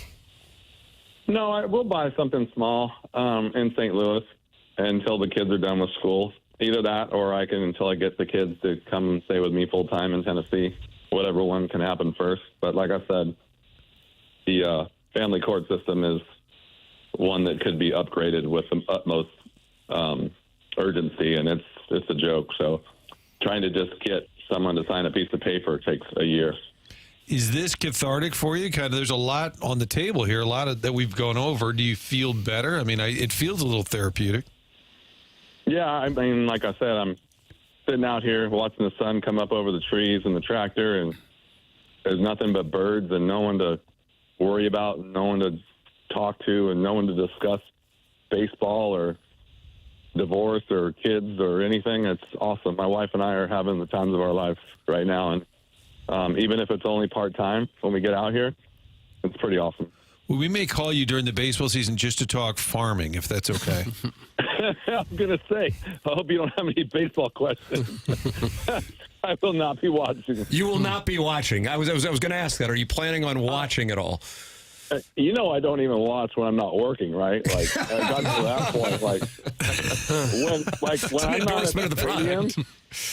Well, when I'm not at the stadium, I'm not watching baseball. So, I really, the last couple of years, it really started to run its course, and I studied my ass off before I went back to work every day, and I kind of caught up on some highlights and stuff and paid attention to what guys were doing, but I couldn't really sit down and watch day to day, just with my family and the moving parts that we have, it just wasn't possible to do. And, it's time zones change and different times kids are going to bed, and that stuff was just kind of what took over my life. So, yeah, I didn't really have the day-to-day knowledge of, every single play that happened. And I'm pretty sure that's going to be way worse now than it ever was. Oh, well, maybe you aren't aware of this then. Good news. Jason Stark is of the opinion that when you are up on those committees, you are going to be going into the Baseball Hall of Fame. Whoa, because of this interview? Yeah. The interview is going to put me over the top. Does that mean anything to you? No, I don't know. I don't know anything about how that works. I don't know about what the timing would be. I don't feel like that's another aspect of my life I feel like I got kind of shorted with. And I've kind of just been at ease with it not ever happening. So I'll be shocked if it ever does. I'll be shocked if I ever get on another vote. I don't know how that works. So it's committees. I'm not holding my breath. It's committees. Yeah. I just think I don't know how they do that. So I'm not holding my breath with that at all. Right. Come here. It sounds like you're talking to some kind of farm animal. Yeah, a goat, sheep. It's my dog. Oh. It's the dog. My wife just let him out to go to the bathroom, and I'm standing outside. God, could you put this all on reality TV, please? This has got a Jim, you had a great time with reality TV. Would you like to go back? Okay, I take it back. That's a bunch of bullshit too. Reality TV, what a joke. I think some of it's my fault, Tim. When we used to have Jimmy on the radio back in the day, I said, how about we do a show called The Real House Husbands of West County? I used to joke that there was a show that next thing I knew, Jim was actually on reality TV. But now, in hindsight, I regret the Tennessee observation. Never mind. I scratched that from the record. Yeah, that's not coming to Tennessee, but that couldn't be any farther from reality than anything in this world is reality TV. It is the biggest joke and the biggest farce that anybody's ever seen. And if you do watch it, you notice that every single show is exactly the same, no matter what channel it's on. So that's another thing I can't even watch anymore either. The magic of the editing is a phenomenon. Oh, God. You know what's funny? I was doing it one day, and I was sitting there watching my ex work, and I was talking to one of the camera guys, and I said, God, long days, huh? He goes, oh, this is great. He said, I used to sit in an editing room and for 8 hours wait for one of so-and-so, like Terry DeBro, to roll his eyes so I could cut and paste it and hand it to them so they could implement it wherever they wanted to during the course of the show. Nice. I'm like, seriously? And that's when I learned, this isn't reality anymore. This is just a scripted setup. Yeah, just TV. That's all it is, TV show. There's always a producer, and you say, and at the end of the segment, like, okay, Jim, is there any way you could, fall down the steps? Is there any way you could spill your coffee? You just need something. And my wife said I ruined reality TV for her because I always say, that was a producer's idea. They didn't really mean to do that. Mm-hmm. Well, it's funny because if you ever really watch it, you'll see a party, and then people are talking, and in the background people are walking into the party, there's no one there, and then the next scene, it'll be totally packed, and there'll be a full party going on, and the next thing, there'll be people walking in again, and there's nobody there again, and you're like, wait, what happened there? Where'd all the people just go? And it's just they just cut and paste everything, and it's just okay, now I get it. It took me a few years to understand what was going on, but kind of at the end, I'm like, okay, now I can't even begin to turn it on. You should tell her that it's really not real. It's not reality TV. It's scripted TV. And all this frustration has driven you right into farming. That's what it takes. Yeah, and my wife just walked outside, and we got, I don't know if you're familiar with, they call them barn cats. Doug barn cats. Feral, they kind of just run all over the place. Keep the mice and the rats away. Yeah, there you go. Keep the mice and animals out of the barn. And so we went and got, somebody called us from the adoption agency for the animals, and we adopted these barn cats that were out in the wild. They had never been indoors or anything. They were born on a farm somewhere, and I guess that the people brought them to the adoption agency, and it was 5 of them, and someone took 2 of them, and there were 2 girls and 3 boys. And so we brought the 3 boy cats with us, and we've had them for a month now. And my wife's walking into the barn right now, creeping in there because she doesn't want them to run away because they're completely feral, which means completely wild. And we've been feeding them now for about 3 weeks, and now they just like crawl all over my wife and love her. But when I walk in, they run from me. So they're really not keen on the dad idea yet. It's just all about mom. Tim, I'm an idea guy, and it doesn't mean they're all good ideas, but for a couple of years, we did opening day live from Jim Edmonds. That's right. Which is always a great idea to wake up the All-Star center fielder at like 6 a.m. to run some cable from the kitchen. They love that. They love that kind by of the way. What's that, Jim? That was funny. It was great. I remember that, 2006. I mean, you won a World Series that year, so, you know. Wow, that's true. Well, then there's no reason for you to come out here anymore because we're not winning anything. Oh, no. I think we got a new marketing slogan to pair with Joe Buck's. I was going to suggest we could do opening day live from the farm, just to kind of a little alt cast kind of thing. Yeah. Yeah, I mean, it would be probably a lot better because I don't have to worry about anything that I say anymore. So it'd be more fun. Yeah, that has been made crystal clear. Well, we've enjoyed the conversation. I know the vast majority of the people listening find the candor incredibly refreshing. I think that's what they also enjoyed about having you on the Cardinal broadcast. So we've really appreciated like self-promotion. What's that? Although self-promotion. Part of the deal with being in the public eye is getting your ass lit up. You've just experienced it on a. When we'd be sitting down like in Jupiter and people would come up to Edmonds, it would be not because of his time as a baseball player, it'd be because of the Real Housewives thing. That's what they would recognize him from. And I'd be like, wow, these like 50-year-old women are really into Cardinal baseball. No. They're Palm Beach residents and they know him from Bravo, you know? And I'd be like, God, you know what I'm talking about. Oh, yeah. I still get that even here. There is, the women love their reality TV and good for, I think it's awesome for them, but I hate to tell them that it's not reality. But I still get people say that. I said, shh, don't say that around my wife. She might get over here and slap you. But ruin the whole thing. Life is a great experience. It really is, good and bad, and you learn a lot from it. But I've learned that it's my turn to step away. So, like I said, I'm out here part time and enjoying my life, and I think we have like 3 neighbors within a mile of us, if not more. So it's really refreshing. Jim Edmonds, our guest here on TMA, giving us his perspective on a wide variety of topics. Jim, we appreciate the time this morning, and we'll look forward to talking again soon. I appreciate it. Nice to. It's been a while. No commercial breaks. I'm impressed. You better get to work. I got him in early. It was strategic. Biggest issue is I've got to pee. Just sharing. This seems to be a very cathartic segment. We're all sharing. Thank you, Jim. All right, guys. See you later. Thanks, Jim. That's Jim Edmonds with us here on the program. And certainly, with regards to what the Cardinals had to say, I think we reach out and allow them to counter anything that he said with regard to the Post-Dispatch, allow them to counter anything that he said. Those are his views. Those are not our views. And so the right thing to do is to reach out to the Post-Dispatch and the Cardinals, because he had a lot to say regarding both, and see if they would like to counter any of that. But clearly, he wasn't holding anything back this morning. No, and you can certainly see where he's coming from. I mean, he had a brilliant career. He made all the money you could possibly want.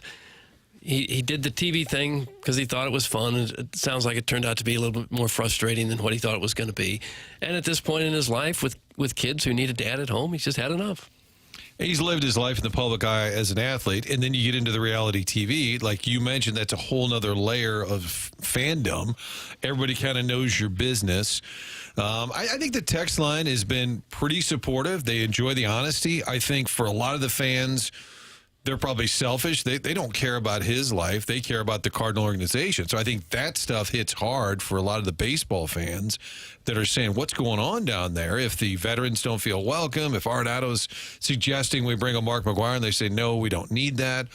I think the organizational disappointment that he has, I think, is what stands out to most people. Absolutely. Because people that don't like Jim, this interview is not going to change their opinion. People that like him, this interview's not going to change their opinion, I don't think. So I think what you can have happen, and it's perhaps most impactful in the world of politics, is if that which people theorize is proven to be true by somebody, either themselves or a primary source. And so over the last handful of years, a large number of Cardinal fans have theorized something isn't right. And then you have a Cardinal Hall of Famer who, per Jason Stark, I think will wind up in the Baseball Hall of Fame. It's just going to be via committee, who has been tied to the organization as both a player, a coach, and a broadcaster for the vast majority of the last quarter of a century, say what he says. All that does for fans is go, see, we were right. Edmonds just confirmed all that we had been theorizing. Even the guys who led the team to its great era don't want to be around the organization. And so now that validates. It's one thing if you have a talk show host or a writer saying it. It's another thing if you have somebody who has the credibility of a guy who played for the organization, knows what goes on behind the scenes, and says what he says. We will welcome you to give your thoughts. You're welcome to call in. Collier and Thompson phone lines, 314-974-0101. You're also welcome to text in 314-399-9646. We'll carry over this discussion into the next segment. The Jim Edmonds interview, if you missed it, you want to go back and podcast. Schaefer Door Company sponsor the podcast.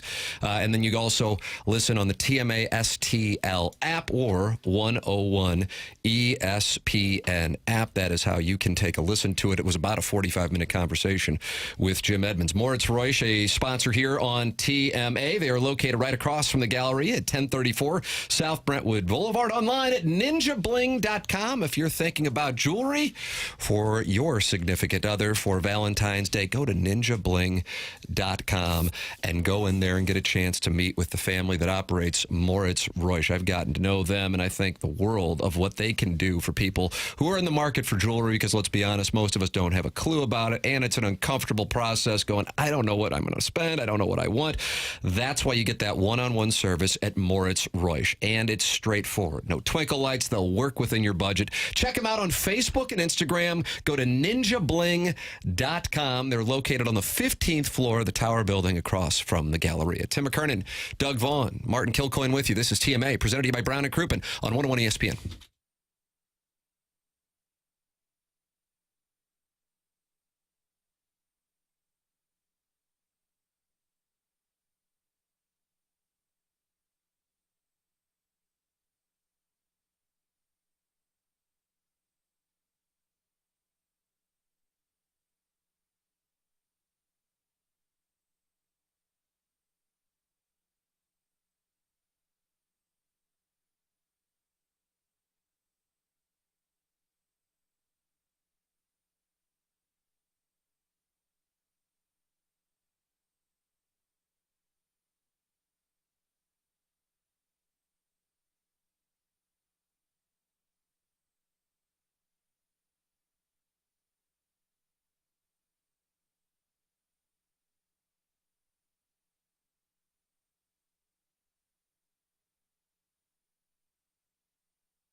Jackson Burkett, who is ill. We're fresh off about a 45-minute conversation with Jim Edmonds. I would recommend listening to that if you did not get a chance to listen to it live.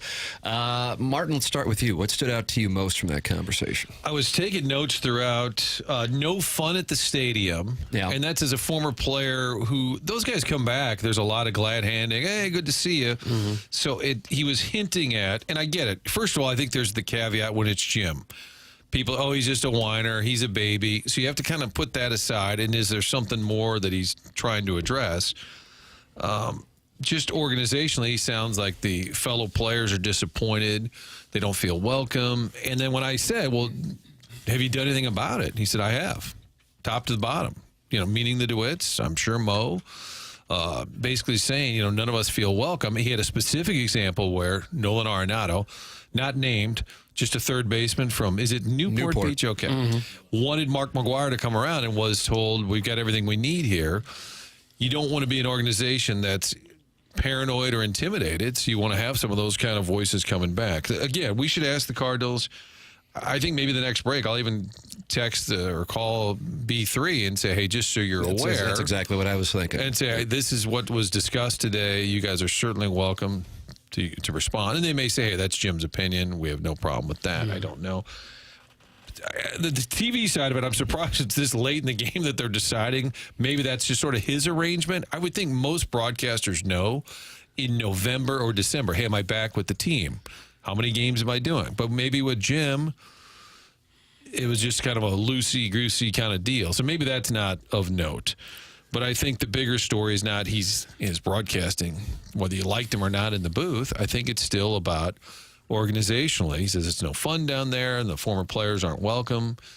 So if you can set aside whatever your personal feelings are about Edmonds, I think that message is what's upsetting to fans. What stood out to you? Yeah. It does seem like a significant thing if an organization that has long prided itself in its history and the great players that have come through here, now those players don't feel comfortable or don't feel welcome or don't enjoy their time there. That seems like a significant cultural shift to me.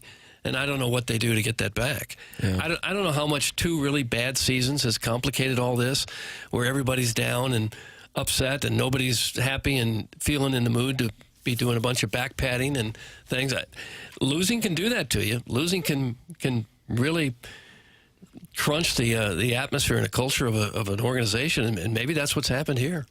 Caller David is on the Collier and Thompson phone lines as people react to our conversation with Jim Edmonds this morning. Morning, David.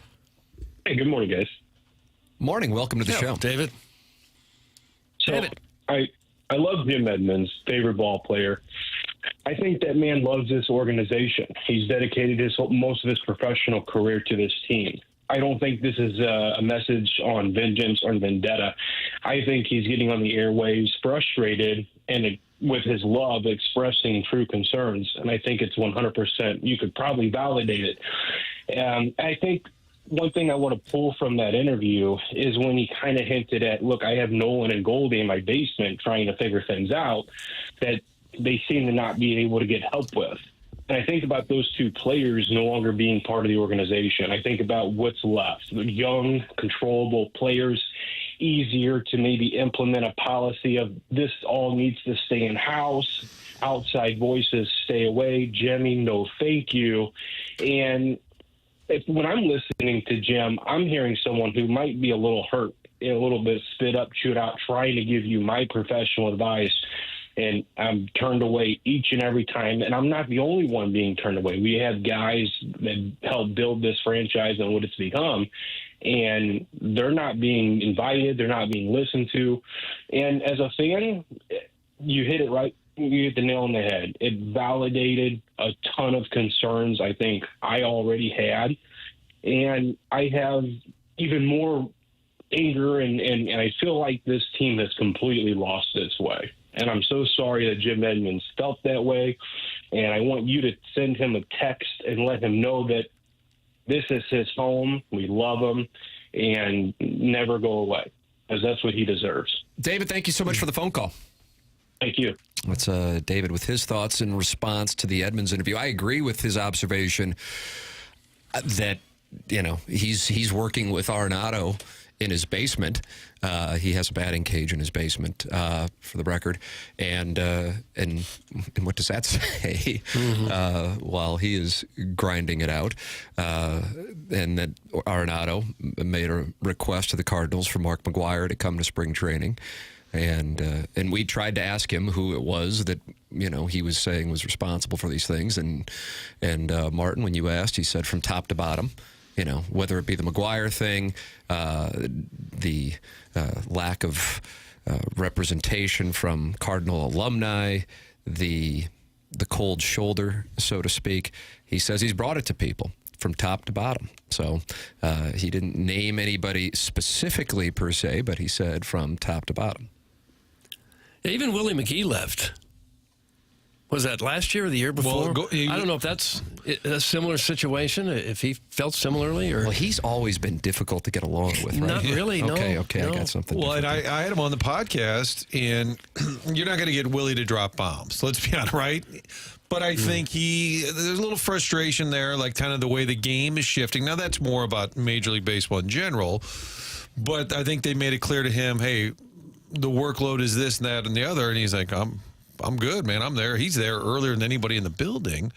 I don't want to speak for Willie, but I think if it was up to him entirely, he'd still be in uniform next year as a coach on the bench. Well, but that's saying something. Well, that's my opinion. Yeah. That's my opinion. I don't doubt this gets to be a real grind for guys who had great success.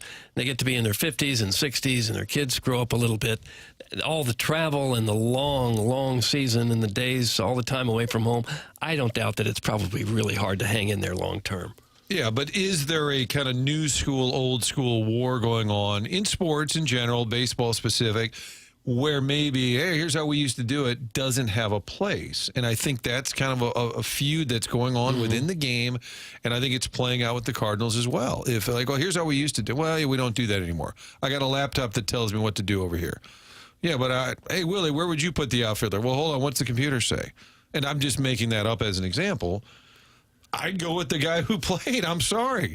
I'd smash the laptop like Jim Montgomery did Friday in Colorado, and I'd say, hey, what do you think we should do here? And I think that battle is playing out in baseball, but I think the Cardinals are dealing with that too, where the analytics of the game is so prevalent that maybe this former player's voice doesn't get the audience it used to get. Former KSTK sports producer Larry Thornton texting into the Air Comfort Service text inbox. Edmonds has no reason to just blast off. So when he does it, it makes me think it's a really bad situation. If it was just kind of bad, I don't think we'd be hearing about it. That's from Larry Thornton. I don't doubt that there's real frustration between the older guys and the analytic guys in the press box who are apparently making a lot of the decisions and the calls. That would frustrate anyone, I think, when you know that you knew how to do it and you did it better than most people who have ever played the game before, and yet the team is taking advice instead from somebody with a laptop computer in the press box. I'm sure that's terribly frustrating. Well, the stories in L.A. is that Dave Roberts gets handed the lineup. I mean, that's been told me by many people that that's where the game is, and it's working for people like the Dodgers, which in addition to writing big checks and being smart at baseball, but it's part of this whole vibe that people are getting right now. You know, what is the approach? I would say at minimum, if your team's not overly competitive or doing all that well, then even more so, you'd kind of embrace the past, which I've always, picked on the Cardinals for overdoing it with nostalgia. Hey, it's the 12th anniversary of that one game we won that one time. I've always thought they overdid it.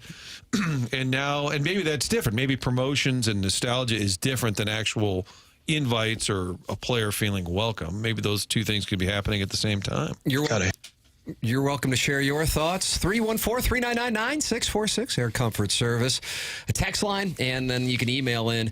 Email the day, the morning after at InsideSTL.com. You can call in 314-974-0101. Jim Edmonds with us, about 45 minutes. It's an interview you're going to want to listen to. If you did not get a chance to listen to it live, you can go back and podcast via the Schaefer Door Company podcast. Mentality says that if you are feeling low energy, low motivation, you're tired all the time, dealing with weight gain or muscle loss, especially belly fat, it could be a symptom of low testosterone. A Mentality is a local healthcare facility that specializes in helping men feel and perform at their very best. Mentality focuses on free testosterone levels, which many doctors overlook, ensuring your treatment is tailored to your body. Energy comes roaring back, belly fat burns off, muscle strengthens. These are things that can happen once you start working with Mentality. The treatments are designed to fit your life, even with a busy schedule. This year, stop settling for a fraction of your potential. Mentality's New Year offer is your chance to take back control. Men today have 30% less testosterone. Take back your numbers. Visit mentalityhealth.com/radio to get access. Coming up in our Mark Hanna Evergreen Wealth Strategies 9 o'clock hour, Gabe DeArmond will be with us. He's brought to you by James Carlton every week. And in the 10 o'clock hour, we'll be joined by Chris Kerber and have our Design Air Heating and Cooling email of the day. Tim McKernan, Doug Vaughn, Martin Kilcoyne, Chairman McKernan for the ill Jackson Burkett. This is TMA, presented to you by Brown & Crouppen on 101 ESPN.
This is Chairman Kerr with another Sports Center update brought to you by Saliga Heating and Cooling. Your top 25 ranked Missouri Tigers with a big win in SEC play over the weekend against Mississippi State, 88-61. They'll be back in action on Wednesday night in Knoxville against the Tennessee Volunteers. Tip-off will be at 6 p.m.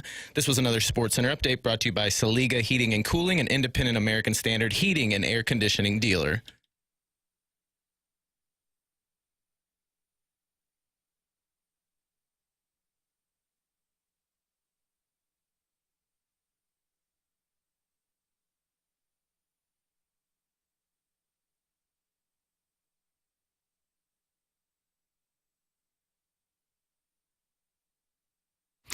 This is the morning after 101 ESPN. Tim McKernan, Doug Vaughn, Martin Kilcoyne, James Carlton in studio as well. KG in O-Town running the board as Jackson Burkett is ill.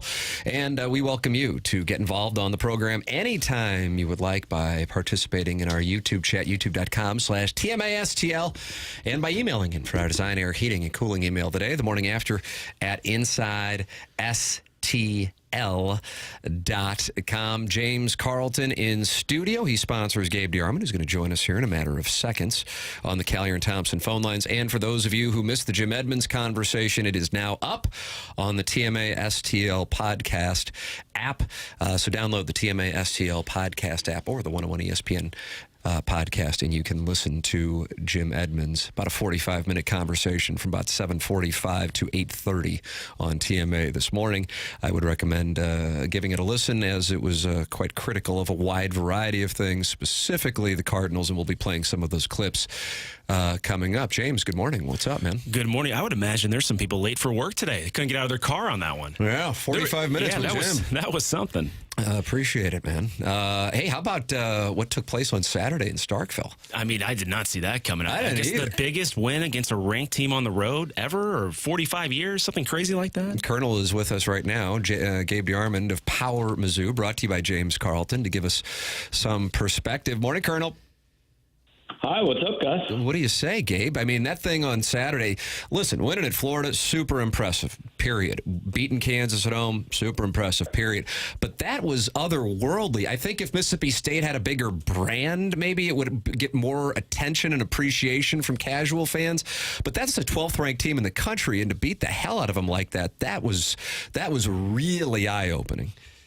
Yeah, and a team that was favored to beat Missouri by 6.5 on Saturday morning. And I mean, really start to finish. The moment where, and I don't think I'm unique in this, but the moment where you go, oh, this one's going to be a little bit different, is the just 40-foot pull-up by Caleb Grill. Now, yes, he had to do it to beat the shot clock, but it didn't even look like a desperation shot. It looked like this is just what he does, from the eye in Mississippi State. And I think that gave him a 12-point lead, and you just thought, sometimes you just pick out a play and go, well, yeah, maybe it's your day today. You bank in a three or something like that.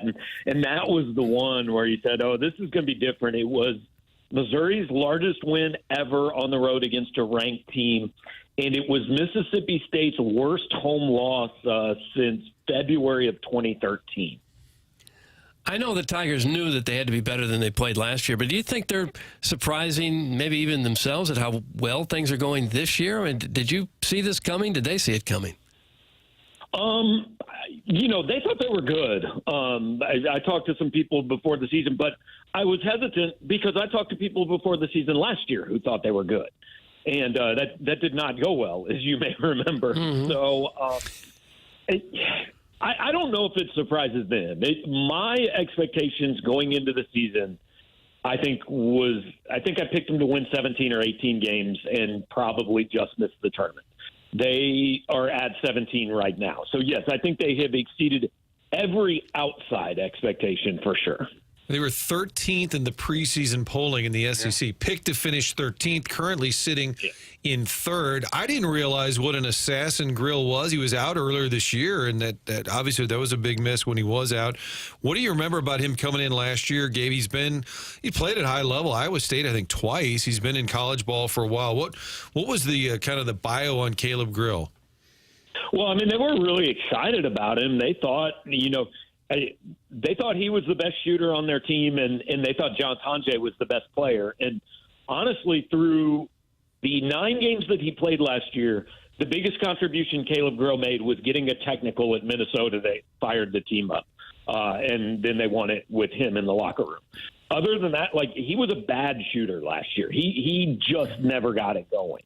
And in the first couple games this year, he didn't shoot the ball well. And so everybody, and I don't think it was unfair to think this, I thought it was thinking, where's this guy they told us about? Because I haven't seen him yet. And then all of a sudden, he just caught fire. He got hurt, and you thought, man, that's really going to hurt him. And then he came back, and it was like he was never hurt.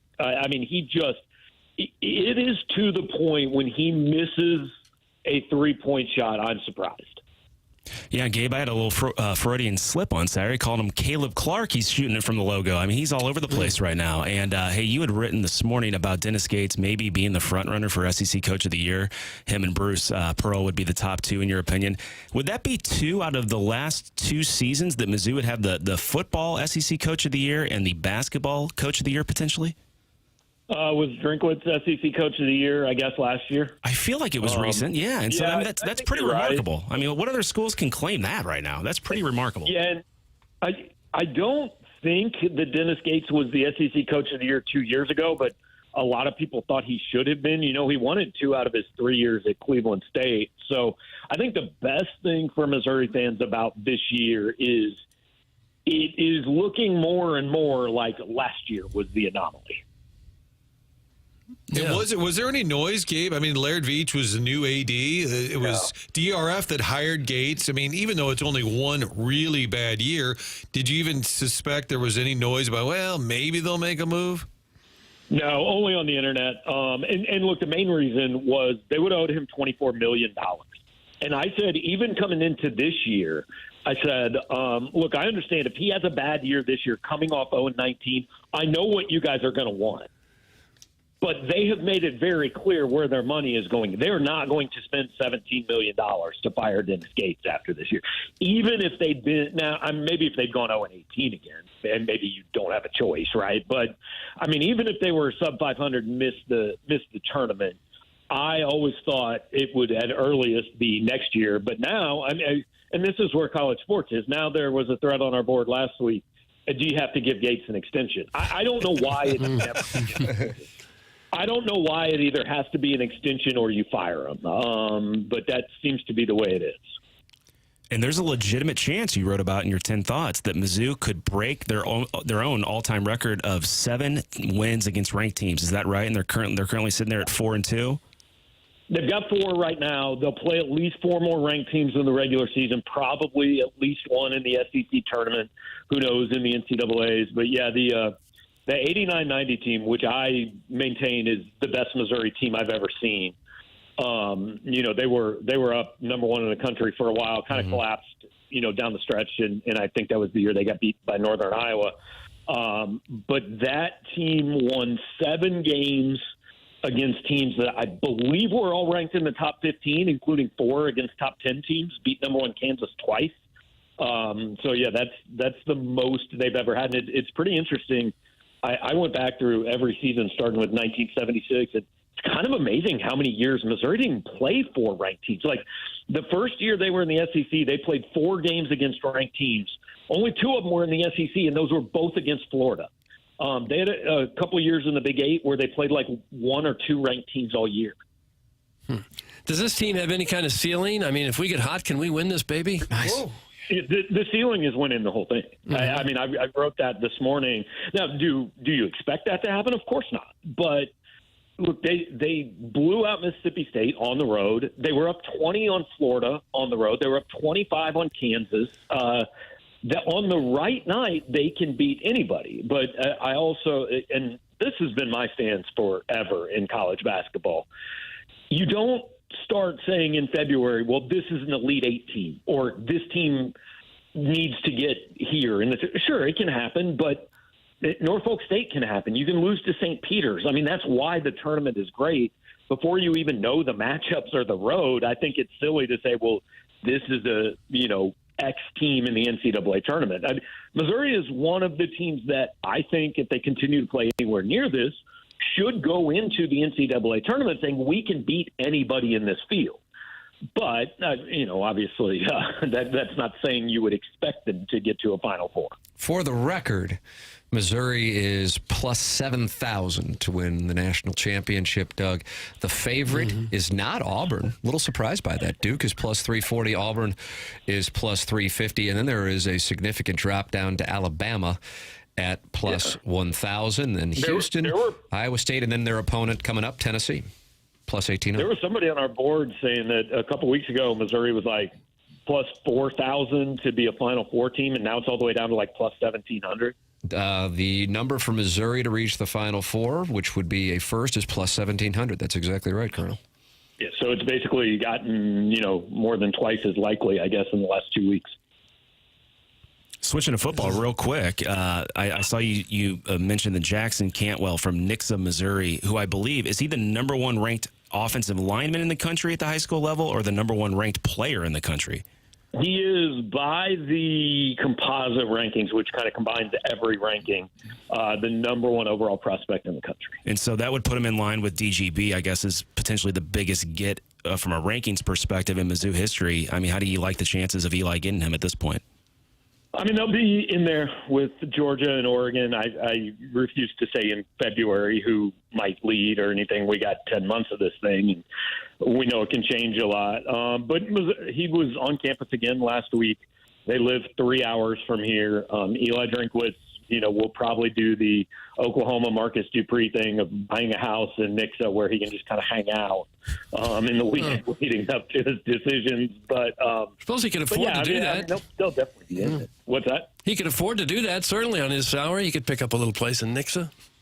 He could. I mean, he has a nice abode in Columbia. He could just offer the Cantwells a wing of that house and say, "We'll never see each other. You can live here." There you go. Won't even know you're around. Mm-hmm. Doug, I'd say go down to Nixa, get a two-family. Eli stays on one, and then you rent out the other side just for some income. Yeah, he may need something fancier than that. A little Airbnb. Yeah. Brandon Baker in the YouTube chat just posted this, Doug. I prayed about 20 years ago that if Mizzou could get to a Final Four, I'd sacrifice my soul to Satan. Is that still binding? I did specifically said it had to be that season, though. So maybe it isn't. I think he's in the clear. You think he's in the clear? Mm-hmm. Hate to see him do that. Read the Colonel's 10 thoughts for a Monday morning at powermizzou.com and check things out with the Colonel at powermizzou.com. Brought to you by James Carlton every Monday and Friday here on TMA. Colonel, always appreciate the time, sir. Thanks so much. All right, appreciate you guys. We'll talk to you. That's Gabe DeArmond with us here on the Callier and Thompson phone lines. James, always good to see you and talk it over with you, and we'll see how they fare against the Vols. It'll probably be close between the Edmonds and the Gabe interview with downloads today. Have a good one, guys. There he is. That's James Carlton. He's online at carltoninsurance.net. He's my insurance agent, and we were matching in our TMA hoodies. And Doug, you said that looked cute. Very cute. Cute in the Dickens. You can get your TMA merch at TMASTLshop.com. Doug, we have a new sponsor on the dossier, and that sponsor is Stiefel. And you said it right. They're concerned that not enough people say their name right. We do have a new sponsor. More importantly, we now have an official sponsor of the dossier, and much like the word dossier, some are going to say dossier. I'm not sure people are pronouncing this name correctly either. I assume you've heard the name. It's been around town for a long time now, and you see it when you tune into Cardinal baseball or Blues hockey. It is, of course, Stiefel. It's not Stiefel. It's not Stifle. It's nothing but Stiefel. We need to know that. It's founded in downtown St. Louis in 1890 and still headquartered there today. Stiefel is proud to have called St. Louis home for 135 years. With financial advisors in 12 offices across the region, Stiefel helps clients right here in St. Louis and nationwide manage their hard-earned wealth. Stiefel also provides banking, lending, trust services, and has a full-service investment bank. Basically, when it comes to finance, Stiefel has you covered. And one more thing, as one of the fastest-growing wealth management firms in the world, their tagline is where success meets success. I'd say it's no wonder they decided to partner with a winning program like this one. Stiefel and TMA, that's where success meets success. Has a nice ring to it, doesn't it? Where success meets success. TMA and Stiefel. This is the high net worth show, and I feel like it should be marketed that way. Yes. Martin, the sophisticated, well-heeled listeners of St. Louis tune into TMA, and they have since 2004. I think the best indication of that was during the Edmonds interview. There were a number of texters that said, Jimmy, come home, signed Festus. And they were saying, come on back, that they were welcoming him. And I'm being serious. There were multiple texters I noticed that. saying, Jimmy Festus needs you. Come back, please. Jimmy, come back. What's like Gary Coleman? I think this is a record-setting day on the text line. Doug, do you keep track of that? We've broken the record on the text. I see 330 people are in the YouTube chat. How about that? Oh, that's a nice number. And that's rare when there isn't a female in the studio. Right. That might be for an all-male YouTube chat. That might be the record. Doug Stiefel dossier, we are abiding because we really have not broken down the Luka Doncic Lakers trade. That's been embargoed by Jackson, so he'll be able to take that over when he's back, when he returns. Thoughts and prayers. We're going to need his expertise on that one.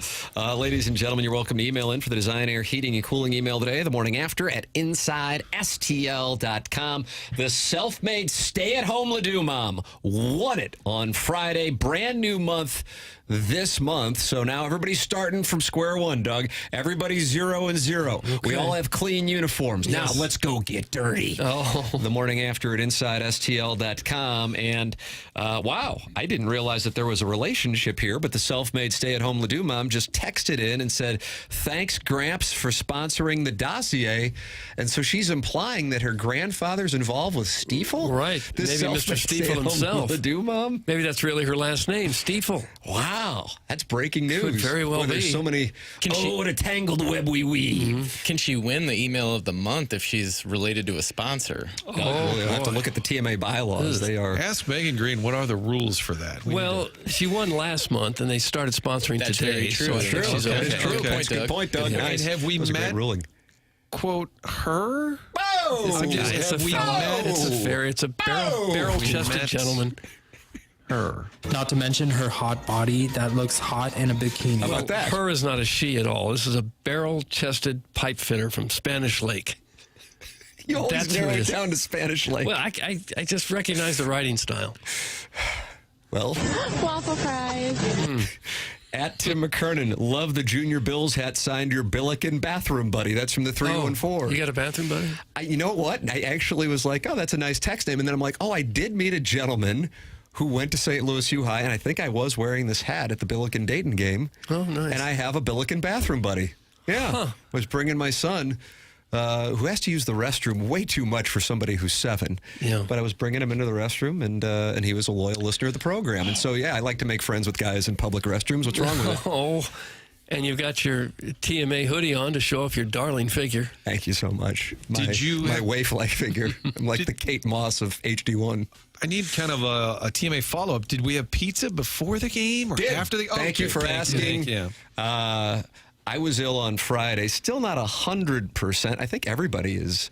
You're better though, Martin. I'm about 100%. Nice. Still got a little bit of the stuff that's driving me crazy. Jamie Rivers had it last week. Tanner had it last week. Jackson's still out. He's got strep. Yeah. Is it HIPAA? I'm sorry. I shouldn't have said that. I don't know if that's a HIPAA violation or not, but the only person in my family who hasn't gotten sick is my 3-year-old. But anyway, woke up from a long winter's nap on Friday, and I'm like, oh, we got to get pizza because the game's at 6 o'clock. And we did. We did get the pizza before the game. I think it's the right thing. I don't like to eat late and then go to bed. So that was my reason. Back in the day, sure, I'd get Gumby's down in Columbia with pokey sticks if you don't mind, and it's 2 a.m. and you're just feed me more. I see. But now I'm eating at 4:30, like I'm at Grown's cafeteria. Because I was so amped on chugging with my boys. Right, that's what I was doing. It's like in a haze, you look over there and say, "Is that Larry Eustace?" God, I'm a little out of it. It's getting late. Saw a lot of folks at the game, Billiken game Friday, and people said, "Hey, heard you guys talking today," and a lot of good interaction. Then I saw Bruce Weber there, former Illini coach, and I noticed he was sitting in the section where the fight was, and I thought, is this the move? Did Chris May hire Bruce Weber to handle security? And then I was watching Dr. Chaffins. He was at the game. He gets all fired up. Boy, he does. And the announcers, it has to drive them crazy because he's blocking their view 50% of the game, I would say. Can't say anything. He owns the building. He owns the building. But it's fun to watch him get fired up. And Troy Robertson wasn't far down the row there in that front row with Chaffetz. He was almost on the court a couple of times. He's fired up. Getting after those zebras a couple of times, looked like. Martin, I went from the second to last row of Chaffetz, ran into a sponsor, hooked me up with a better seat. I ended up in the Seth Goldcamp. Seth Goldcamp. Design Air Heating and Cooling. Fooling. He sees members of this show and he moves them from the second to the last row to the front row. So unfortunately, I had to abandon the person who had gotten me an original free ticket so that I could go down and sit courtside in a nice plush seat, all you can eat, all you can drink. Really? I saw Frank. He was like 10 rows behind. I had better seats than the media, Doug. I'll be darned. But you left your friend up in the rafters? A family member, actually. Oh, that's okay. That's different. Well, you can do that to family. Yeah. I think anybody would have done what I did and moved on down. I haven't seen a lot of basketball in my day. Up close, it's amazing how big and agile those guys are, and it was a good time. More importantly, what'd you have to eat? I did not eat there. I didn't eat anything. I thought it was all you could eat. Well, it was, but I didn't partake. Yeah, he's keeping his body tight and rewarding, boy. That's not necessarily true, but I didn't partake. Did have a lot of water, though. I was a little embarrassed because I took off running up the steps at the end because I really had to go to the little wizard's room. Oh, no. And I think twice, my toe caught the step, and I about face planted going up. Oh, get your feet up in the air. Bad look for a chairman, so needed to slow down, but I really had to go. Did everyone wear the white shirt? Because I put it on, and over the shirt I was wearing, it was a little snug, and I thought, I don't want to be the fat guy in a little suit. I was like, Chris Farley. I asked my nephew, who's like 20, 21, I said, do you mind making a run to the, he's like, to what? I said, just switch out my shirt. He said, yeah, maybe later. And then it didn't get done. Never so I happened. did not. Maybe that's why they lost. I didn't have the Blizzard shirt on. I apologize. Didn't help. I know that. Didn't help. Well, yeah, we were all decked out in the Billiken gear. Also, perhaps the big, Missouri beat Mississippi State. Ohio State and Illinois had a battle. Illinois then wound up pulling away. Billikens lose to Dayton. But I think the biggest basketball story locally, the St. Gabriel 7th grade tournament. No. What? They had 4 teams in the Final Four, Doug? No. 3, Martin. 3 in the Final Four. So they all wound up on the medal stage, no doubt. I only pay attention to who wins the whole thing. Okay. That's the way I was raised. Yeah. And congratulations to St. Gabriel's. They win in overtime. Final score 23-18. Great to see St. Peter. Poured it on in the OT. Finishing in second place. Yeah, they wanted to cover the number 4.5, and they did. It's amazing. Good teams win, great teams cover, and that's always been the motto at Tam and Nottingham. In the team stats, can I find out how many free throws were shot by the home team? Yeah, just want to know. Don't hate the player, hate their game. Take a listen to Natty Nate. And they had the banner printed up already the second they won. Serious charges you're making. Okay. These are serious charges you're making. For those of you who did not hear Jim Edmonds on the program earlier, Mike Ryder, the executive producer here of 101 ESPN, has pulled some of the more prominent clips from that conversation. We will play some of those for you coming up and discuss them. That is next here on TMA. Chris Kerber in the 10 o'clock hour, along with the Design Air Heating and Cooling email of the day, the morning after at InsideSTL.com. This is TMA on 101 ESPN and the TMA STL YouTube channel.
CMA 101 ESPN, Tim McKernan, Doug Vaughn, Martin Kilcoyne, Chairman Kurt in for the ill Jackson Burkett.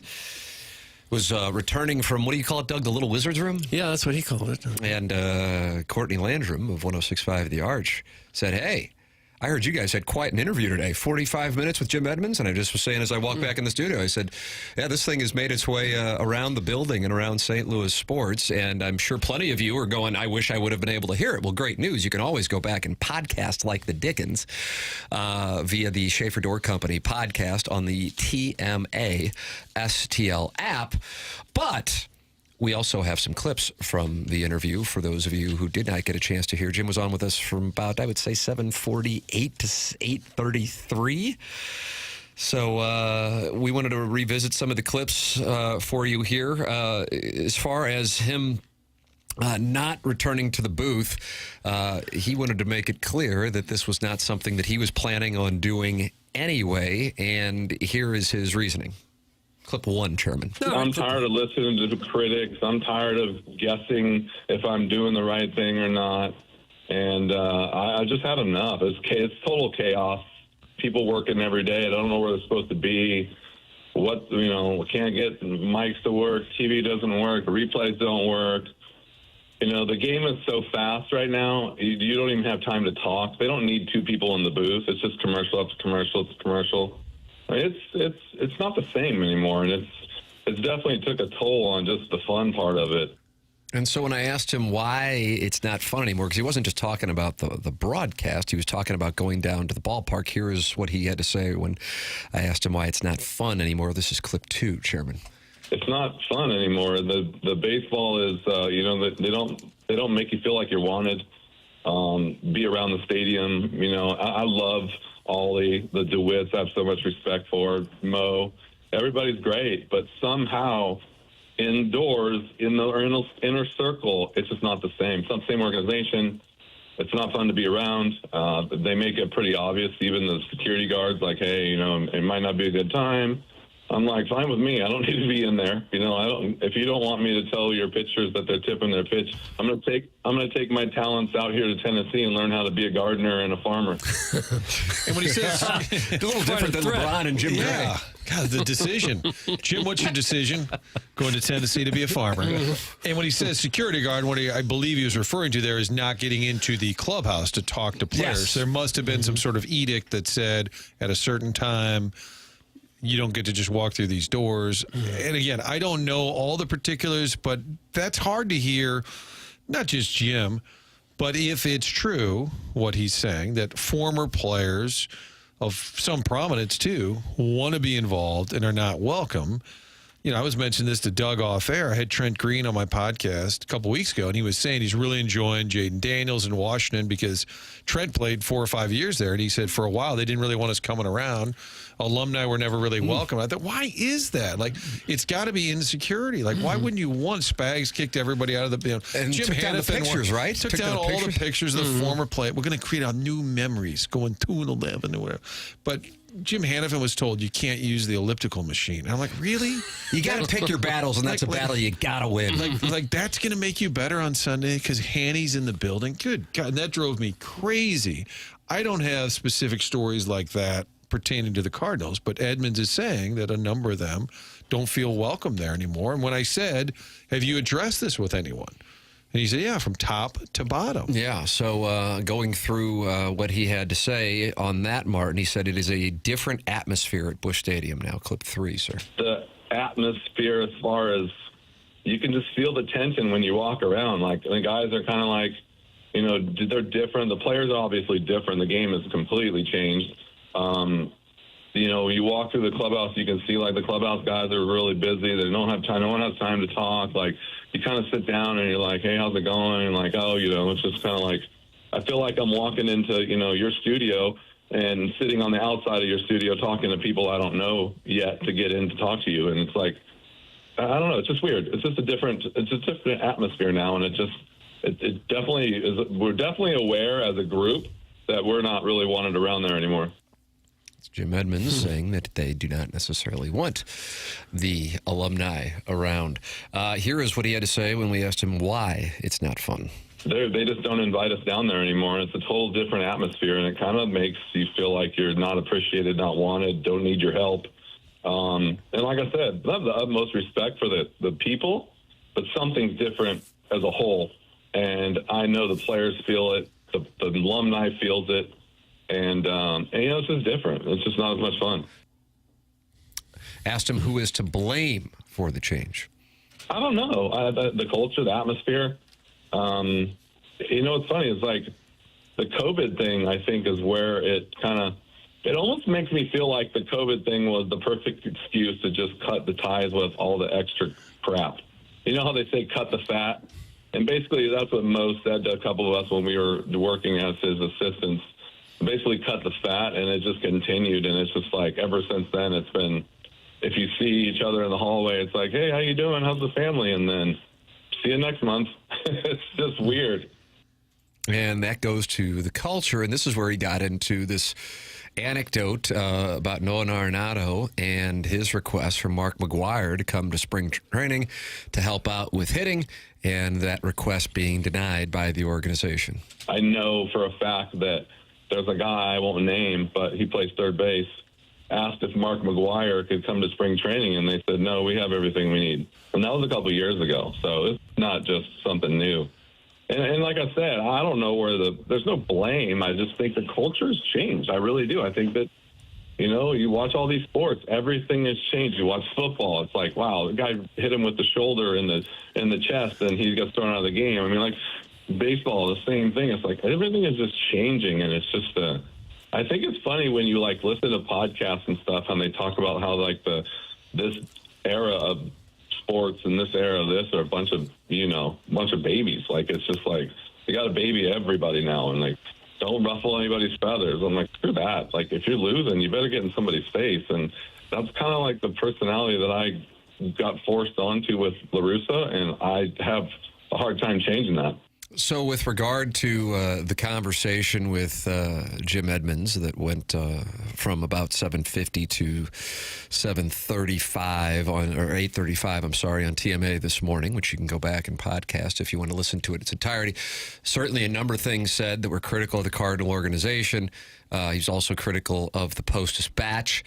We have reached out to, Martin, you reached out to Bill DeWitt III. I did. I texted him that there was an interview, and it's hard to explain via text the topics, and I just said I could explain it further later. And I texted the person that we communicate with, all of us at the Post-Dispatch, Roger Hensley, the sports editor, because when somebody says something about an organization, the right thing to do is to allow them to give their side of the story. And so that is what we have done, and to this moment have not heard back, but nonetheless, the platform would be there for them to respond if they want to. Sometimes people don't want to respond and just let it go. But that is, those are 8 different sound bites of Jim Edmonds on with us this morning. And again, you can hear it in its entirety on the TMA STL app. And I think largely the texters enjoyed the honesty. Yeah, I'd say about 90%. Yeah, and I think some people said, oh, midlife crisis, oh, he's bitter. I'm telling you one thing, and I referenced this to him during the interview, he's always just been himself. And whether you liked him on the broadcast or like how he conducts himself, or he just lives his life, and he's not overly concerned. It does sound like some of the criticism bothered him with the online things as far as his broadcasting. And that's probably the hardest thing if you're a former player that becomes a broadcaster and people are critiquing you for that job. And I know way more than any of you do about the game. That doesn't make you a great broadcaster in general. But I bet that is hard when you played at a high level and you get critiqued for your broadcast work because you feel like, hey, I'm just telling you about the game and I know way more than anybody watching. I think actually what he was talking about, I think that's part of it. And I think that is kind of the easier thing to talk about. And I asked him about it maybe, 80% of the way through the conversation.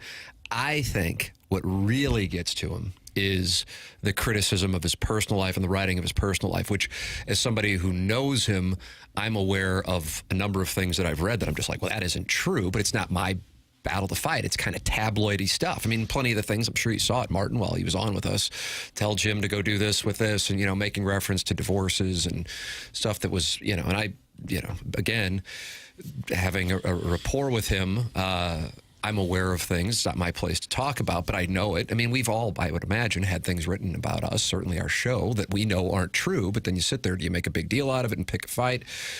And I think all of that combined with not enjoying doing the games like he used to, it got him to a point, and also he made reference to his wife, Courtney, saying, you know, hey, you don't have forever.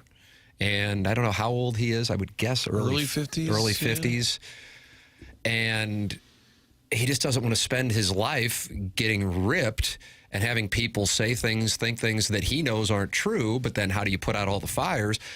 So, I mean, to just go live in isolation in Tennessee kind of speaks to exactly what I think he feels like he needs. I mean, so that was that's it. I'm done. I don't give a damn. Here's what I think. Here's what I know. Here's what I'm going to say. And I'm sure if you weren't aware, which why would most people be aware of his sentiments on a lot of this stuff? It probably sounded like, holy crap, he's losing his mind to some people, and I understand that. But being aware of, I think, some of that frustration, which he talked a little bit about here and there on some things that I think lead to what we heard this morning, which all certainly is not about baseball. Right. But he did say, though, you got the fat guy sitting at home in his basement, you know, critiquing his critique. But I think people's opinion of him as a broadcaster has been affected by some of his personal life stuff being played public. And so they have a view of him. Never going on that damn show. I mean, that was something. I remember Isringhausen. Isringhausen was on with me and him when we were doing the afternoon show one day. Over at 920, like a decade ago, I guess. And Isringhausen calls me as we're driving away. And he's like, what's our boy doing here? Going on the Real Housewives, you know? And I didn't know what that, I'd never watched it. So the first time that like an episode came in, my wife, God bless her, thank God, doesn't watch that crap either. And so it wasn't on, and I'm like, oh, okay, we'll watch this. And within the first 5 minutes, it's so obvious what they're doing with the editing that, I mean, anybody who you don't even have to be involved in television to know what it is. And I'm like, oh, this is like some of the most vile crap, and that was it. I never watched it again. But then when you're out with him, in particular not in St. Louis, people come rushing up to him, but it has nothing to do with baseball. As I said, it's because they recognize him from that show, and then because of all that played out, then he is now on TMZ all the time. And so when you're raising children, which was he was making reference to with whether it be Landon, who's a senior in high school now, and he has younger kids as well, it's just he sees that and he's going, I don't want to put him through that. But here's the other thing. In fairness, I got to say this. If you've never been in that spot, and none of us have been in that spot to that level, but if you've never been on that side of it, I also understand how you can't relate. And so you just read it and you don't know. Maybe people are more hip to, okay, maybe things that I read aren't necessarily true over the last 10, 20 years. I don't know. I know I grew up and I thought if I read it, it was true. Or if it was broadcast, it was true. And now, I mean, I can speak firsthand. I know that that's not the case. And that's a source of frustration. I think the way that you kind of have to train yourself is you just don't read it, you don't pay attention to it. But I think it's worn on him, and I think what we heard this morning was a byproduct of that. And he's always a guy who's spoken frankly and rather unfiltered, and that's what made him a fun broadcaster to listen to. But it also at times rubs some people the wrong way. But it is very odd to me that one of the best players in the Cardinal organization over the last 30 or 40 years, and kind of a member of the organization as a broadcaster, was somehow not welcome to go in parts of the clubhouse. I really have a hard time understanding that. And what about him saying that he's got Arenado over at his house working on his swing? Yeah. What about that part? I guess that's during the off season or during the season that was going on. I guess probably during the season. I think it may have been written somewhere or talked about somewhere. But I think the whole thing that's going on right now is this organizational reboot, reset that they're going to go into this year. I think it's a good time for all, I would say this to Big Bill and Bill III, maybe just to have open eyes here. What is going on in front of you? What's taken place where you've gotten to this point where not just Jim, who people have varied opinions about, but it sounds like other prominent alums. Now, Chris Carpenter This was a Mike Schilt beef, is that Chris Carpenter was working for the Angels. It bothered him that he wasn't here. It bothered Schilt that Carpenter that was my Angels. understanding, is that was something that it just was one of the things he was not happy about.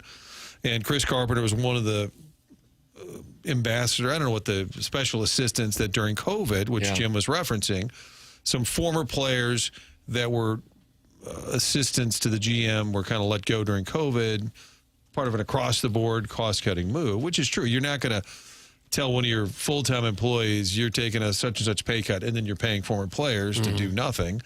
But I don't think it sat well with all those former players. And so Chris Carpenter, you don't see or hear much about him in relation to the Cardinals. In fact, he was last, as I knew of it, he was working for the Angels. Jim said he almost did the same. So whatever disconnect there is, I think, and I think Bill DeWitt III would take this to heart too, if there is because they love the nostalgia, the tradition, the former players. Yeah, their Hall of Fame. Yeah, if they play that up to the hilt, I think that message will hit them hard, and it may speak to an overall greater disconnect that's going on. Do they have anyone left? Any of the Cardinal Hall of Famers or borderline Cardinal Hall of Famers that are still part of the organization? Are they all? Well, Izzy works he's a Mo special assistant. Ryan Ludwig was referenced by Edmonds. He's like a roving hitting instructor. He was not a Red Jacket Cardinal Hall of Famer, former player of some note. Yadier Molina took on that role last year, and that became kind of a punchline because, first Molina wanted to be an everyday coach, which I was told by two different people he was serious about that. I think they both agreed that wasn't likely. So then it became a position where he'd be a special assistant, but then he wasn't around one time. Right. So I think you can cut that two ways. You can say, well, that's a joke. You say you want to be involved. Where are you? Mm-hmm. You're busy with your basketball team. Or you can say, he's so frustrated by what he's seen, he don't want to be a part of it. He's not coming around because they didn't do what he suggested. So I think that one is a trickier read because Yadi's, last I checked, he's not on this show tomorrow, maybe Wednesday. No. You don't know for sure what he's thinking. But I think it's probably one of the two where he kind of blew him off, and that's a bad look, or he chose not to be a part of this mess. And Matt Holliday backed away, too. From the coaching duties, yeah. But now that was coming off, though, the playoff year, right? That was going into 23. So it wasn't quite as bleak as it is now. And I think that really was just a personal decision. And I thought it was interesting, Doug, when you asked him about, because it's kind of a chicken and egg thing, do you think that they don't want you guys around because the team is struggling right now? And then he said, well, if anything, then that's a reason to have us around because we have experience in having success with this organization and we have an idea of what works. We'll see what the Cardinals have to say. Roger Hensley of the Post-Dispatch just gave me a call during a break, and I'll give him a call to see if he would like to say anything. Like I said, if somebody is on the receiving end of criticism on our platform, then we have a responsibility to allow them to defend themselves and give their side of it. So we'll see what he would like to say with regard to Edmonds' criticism. Edmonds' criticism, I don't think necessarily was specific to the sports so much as the Post-Dispatch. He was mad. They printed his address and an issue he was having with the municipality in which he lived. So that might be beyond Roger, who's the sports editor's purview. But either way, that's who I knew to reach out to. And Martin's reached out to Bill DeWitt III. You're welcome to give your thoughts. You can call in Callier and Thompson phone lines, 314-974-0101.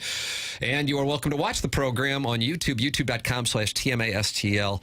And Doug, we have a wide view. We have the Goodyear blimp view today because one of the cameras we're all in it, though, aren't we? Working. Yeah, we're all in it, and we're super cute. And me and James were wearing the same thing, and I like when I can match with other boys. Yeah.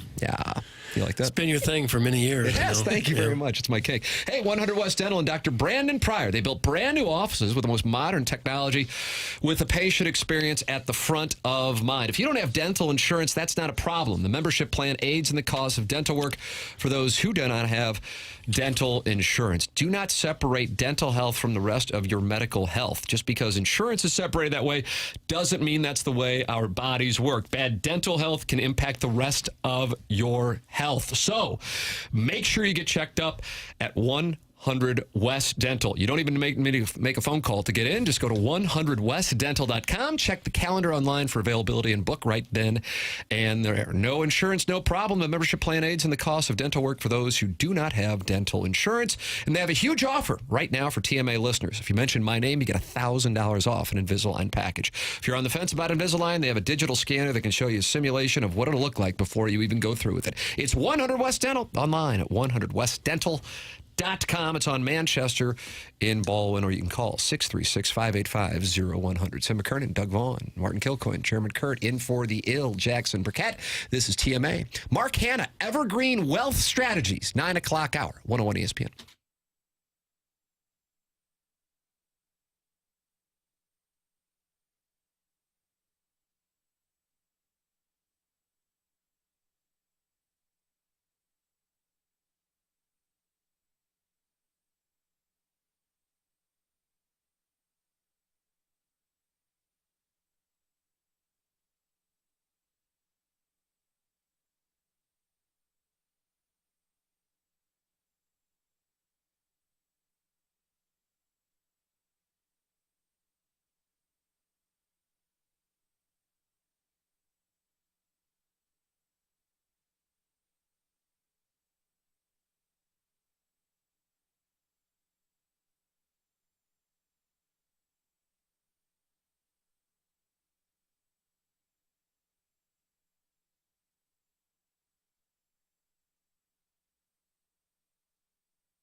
This is the Morning After 101 ESPN and YouTube.com/TMASTL. Tim McKernan, Doug Vaughn, Martin Kilcoyne, Chairman Kurt in for the ill Jackson Burkett. We welcome your emails coming up at 10:50 for the first Design Air Heating and Cooling email of the day in the month of February as the self-made stay-at-home Ladue mom tries to defend her title from winning in the month of January. Jim Edmonds, in his interview with us, the lead today. A lot of criticism of the Cardinal organization in the conversation. And if you missed any of it, you can listen to it on the Schaefer Door Company podcast of TMA. And you can always go back and watch the program on YouTube. I watch podcasts on YouTube. That's what I do. YouTube.com/TMASTL. Chris Kerber is going to join us coming up at 10:15. Gabe DeArmond also with us as Missouri had a monster win this past weekend at number 12, Mississippi State.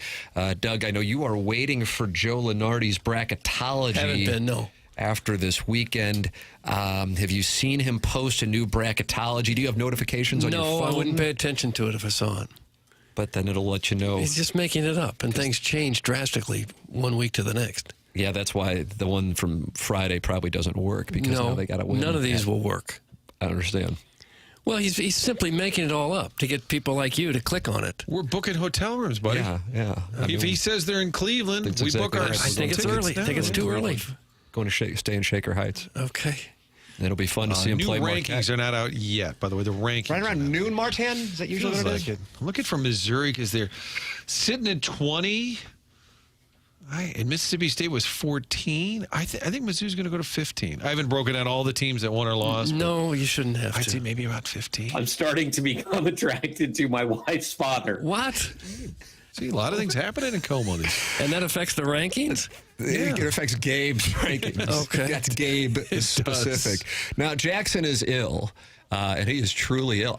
We've worked together for 5 years, and I don't know if he's missed 2 days from being sick total, but here he is missing Friday and Monday. So obviously he was sick throughout the weekend, and there's nothing that he would like to be in for more than today, not because of the Edmonds interview, but because of, I think even 101 ESPN listeners who hate the NBA would acknowledge the story is warranted for discussion, and that is a trade that I saw people trying to give a Major League Baseball analogy for those who don't follow the NBA, but it'd be something like if Jacob deGrom got traded for Paul Skeens, or if a superstar young position player, take your pick of whoever it would be, would get traded for Mike Trout.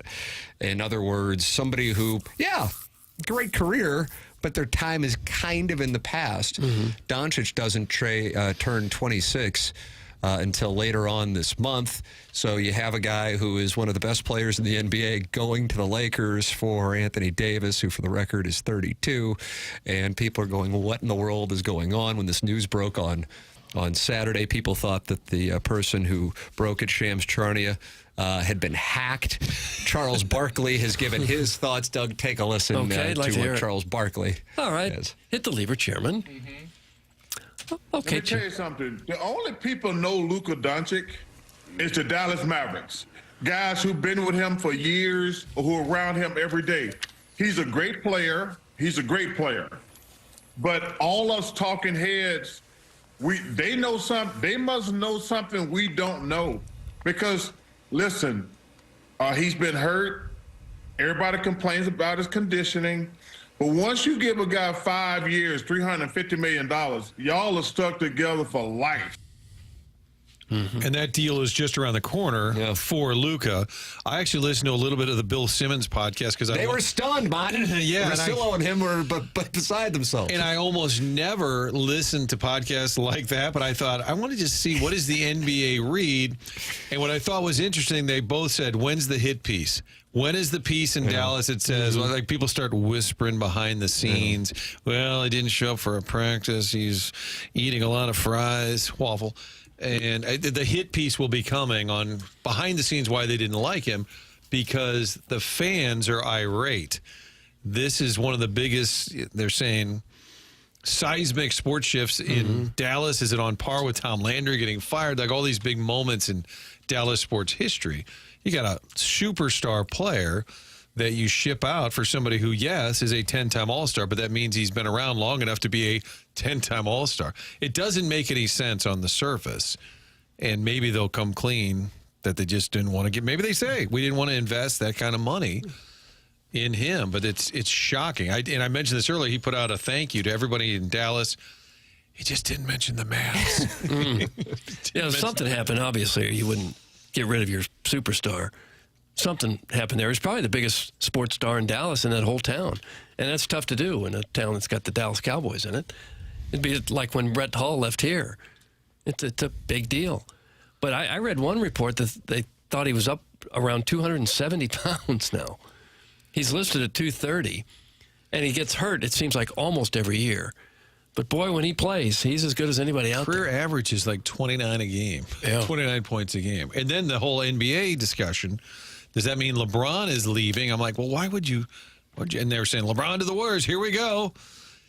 But if you've got Luka, now you got LeBron, you're a little more intriguing this postseason, aren't you? Putting those two together? If you just, don't think about it too much, though, it all makes sense. See, what about that? Okay. Who was? I watched that Bill Simmons podcast yesterday with Russillo. Who was the third gentleman on the far right? Chairman, we don't crowdsource on this show. His name was Mahoney, and I think he's some kind of NBA insider. That's the best I got. Does that work?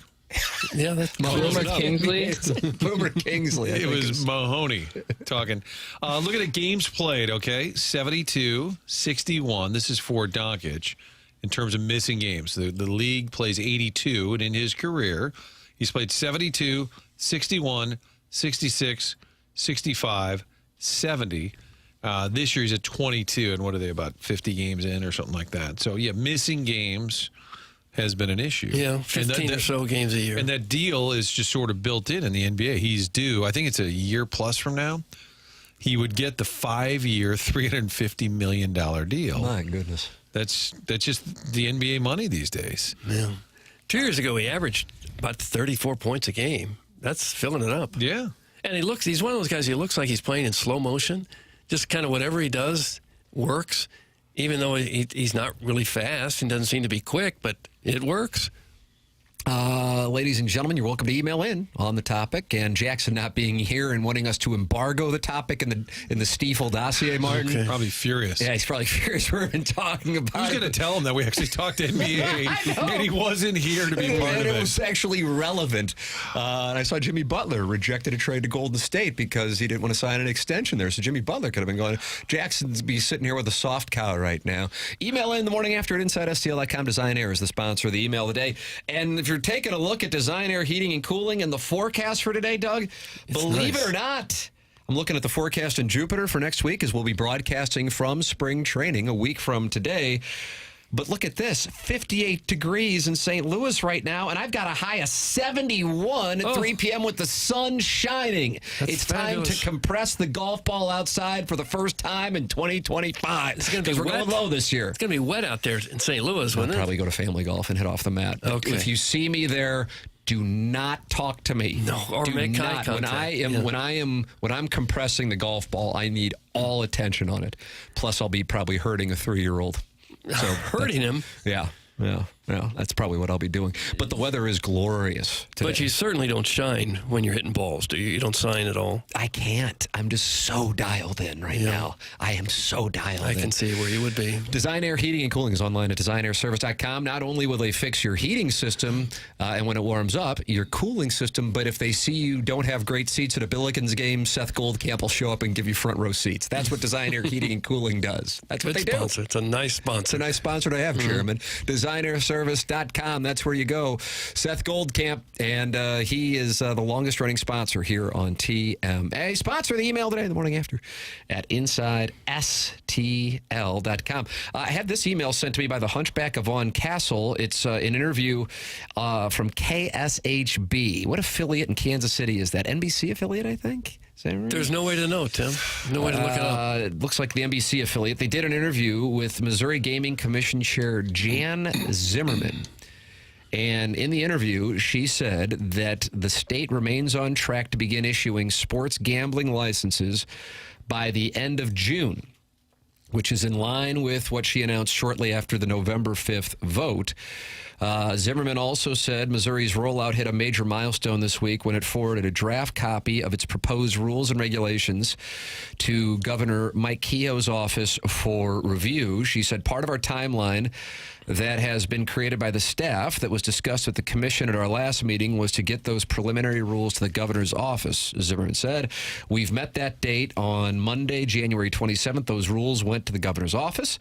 She said she understands many Missourians are itching for the chance to play a wager from their couch, but noted that the initiative petition gives the Missouri Gaming Commission until December 1st, 2025 to launch. She said we got a gasp from the staff when we said we wanted to be live by mid to late summer because it's so involved. That whole application process is really intensive and really takes a lot of work by the background investigators. It takes a lot of work by the people who are trying to be licensed because they have to get us all this paperwork about their financial backgrounds and all that.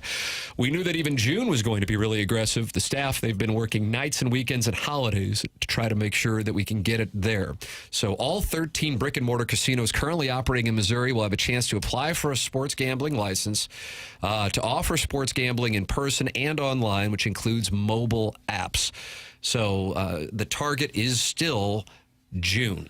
So that would allow for the NFL and college football season to be in play, which I think deep down is the main priority. No, I'm sure it is. Yeah. God bless a state agency working hard to get something done. I mean, how about that? That they're actually putting in the hours, trying to figure it out. They're not adjourning. No, a lot of money involved. Not taking a leak or anything. No. Pretty good incentive. Taking a leak on the floor. Yeah. I mean, I don't doubt that it's a lot of work, but I appreciate them digging in. So that is at kshb.com on Missouri and sports gambling. Tim McKernan, Doug Vaughn, Martin Kilcoyne, Chairman Kurt filling in admirably for Jackson Burkett. Keep in mind, Doug, Chairman Kurt, I mean, he's essentially doing this for the love of the game. He's a Sound Story employee. Really? He's an independent contractor here with him. Okay. And Jackson gets ill, and he slides right in like a champion. Well, we appreciate the effort. Yeah, I enjoy being on this side of things. It's, it can get a little hectic, a little stressful at times, but I want you to take a deep breath. You're doing a great job. Doug, do you use the 7-4-7? So you inhale through the nose, 7 seconds. That's a lot of inhale time. Hold for 4. Snorting over there. And then count to 7, release. And what that's going to do, it's going to calm the heart rate because you've never played me heads up. And if your heart rate is a little too high and you see somebody my size on the tee box, what that's gonna do, it's gonna intimidate you. Yeah, I can see that. Yeah. And so you need to get the breathing down. 7 seconds in. Take me to Pleasure Town, Vaughn. Okay, stop it, Hoffman. Right, Hoffman. I feel like if Tim said, hold your breath. Hold it now. And then don't release, Chairman Kurt's like, that's fine. I'll never breathe again. If that's what Timmy tells me, if that's what he says, I will never breathe again. Yeah, your lower extremities. What about that? Were compromised.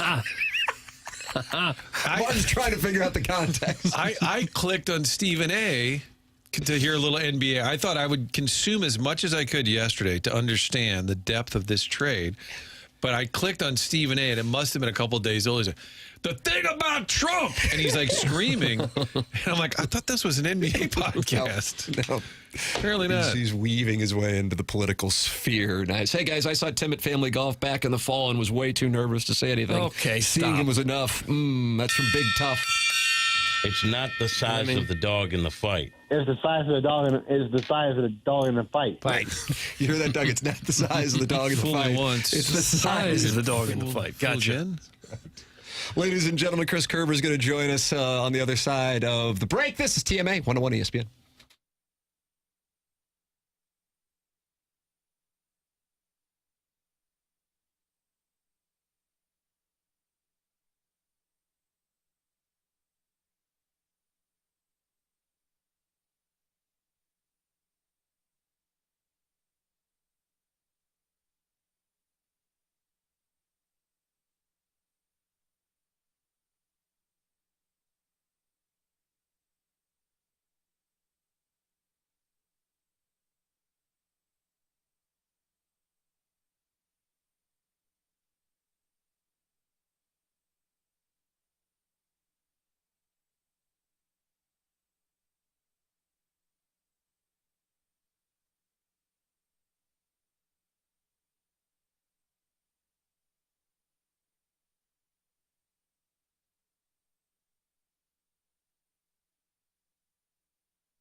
Michael's Flooring has been family and locally owned for over 30 years, and Michael takes pride in helping and making sure his employees are happy and make a great living. His passion is flooring. And when you order from him, he wants you to have the best experience for the best price. Check it out for yourself. Go to igotfloored.com, and you can see all the offers that they have at Michael's Flooring. His passion is flooring. When you order from him, he wants you to have the best experience for the best price. Just come in or talk to them, and you will see the difference. They want to make sure they suggest the best thing for you, not pushing what corporate's telling them they have too much of. They have it all. Carpet's awesome. In back, they have so many varieties of all flooring and have 3 easy-to-get-to locations in the St. Louis metropolitan area: Creve Coeur, Darden Prairie, and St. Peter's. It's Michael's Flooring. Check it out for yourself by going online at igotfloored.com. That's Michael's Flooring, igotfloored.com.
How about this review for Classic Air Care from Linda?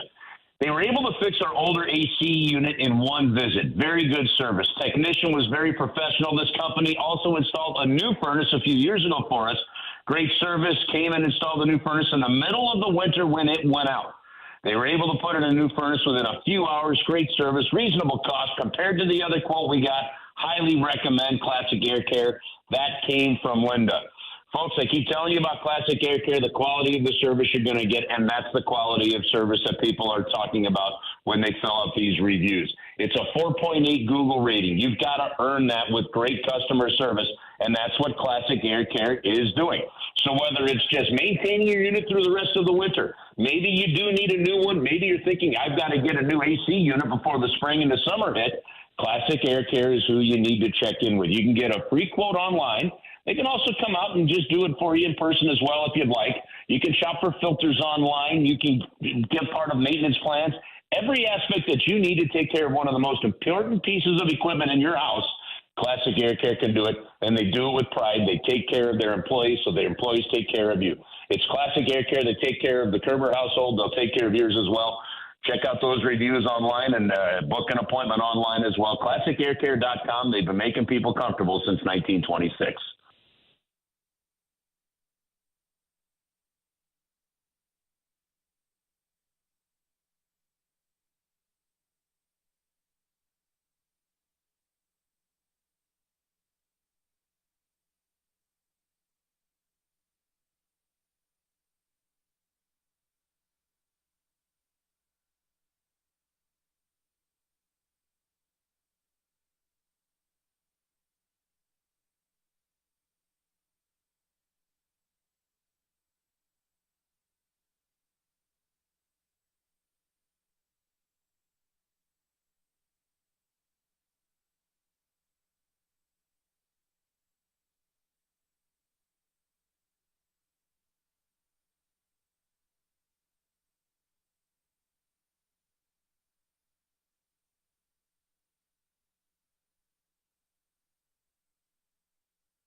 This is Chairman Kurt with another Sports Center update driven by Johnny Londoff Chevrolet and Johnny Londoff Autoplex. Yesterday in the Pro Bowl, make it 3 consecutive years that Eli Manning has gotten the best of his brother in the Pro Bowl, a 76-63 win in the 2025 Pro Bowl. Peyton Manning still winless in those games.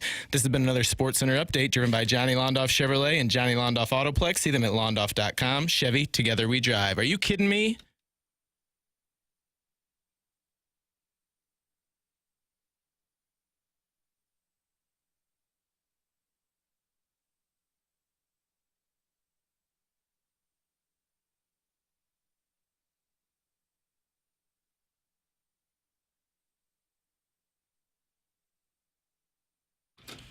It's TMA 101 ESPN. Tim McKernan, Doug Vaughn, Martin Kilcoyne, Chairman Kurt in for the ill Jackson Burkett. You can watch the program on youtube.com/TMA-STL, and you can always stream it and podcast it on the TMA STL app. Joining us right now on the Callier and Thompson phone lines, it is Chris Kerber. Chris, what a win it was last night to end the losing streak, and it put them to the test after having the 1-0 lead. Then Utah scores, but Blues are able to respond and get out of there with a win. What stood out to you from last night's victory?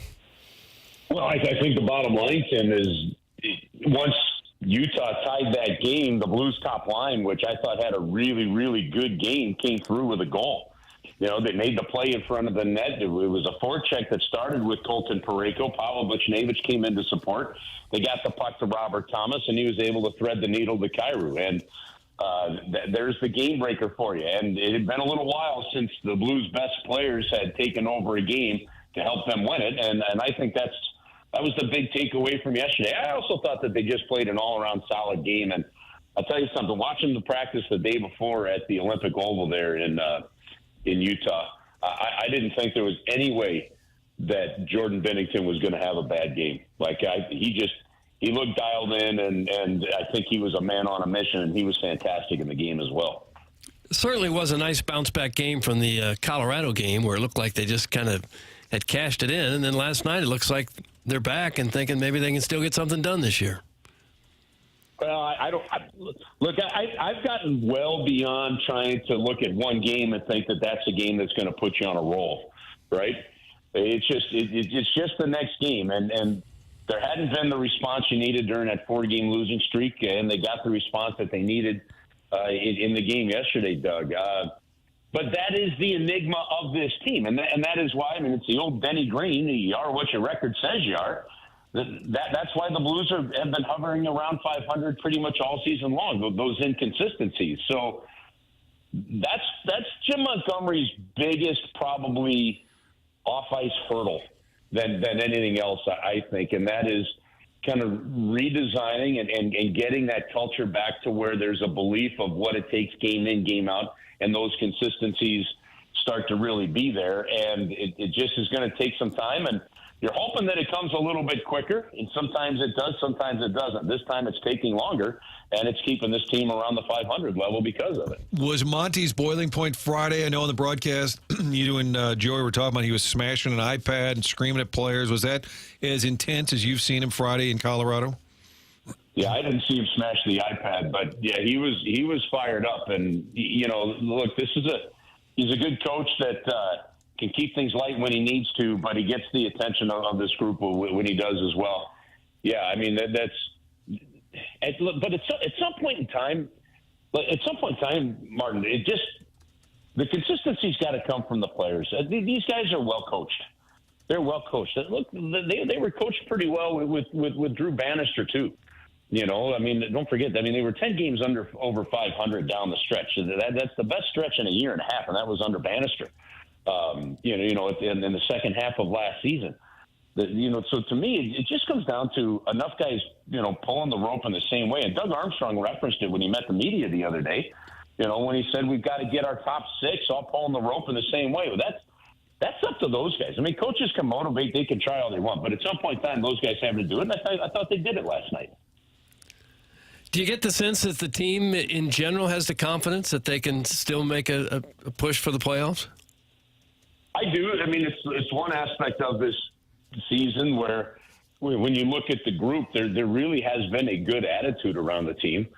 There's been positive vibes around the team. You see the support. There's good camaraderie on the team. So, yeah, I do. Now, look, you've got a hell of a schedule coming up. I mean, Edmonton tomorrow night, Florida on Thursday night. You've got a lot of Western Conference teams coming in, so you still do have some control over your own fate. But you're going to have to beat some really good teams to do it. And we'll see how that goes. When I said I'm kind of done trying to figure out if a win's going to put you on a run, you really felt like they were stringing something together after those back-to-back wins over Calgary and moved themselves to within 1 point of a playoff spot. And all of a sudden you look now, and even with the win yesterday, Calgary won, you're 7 points out.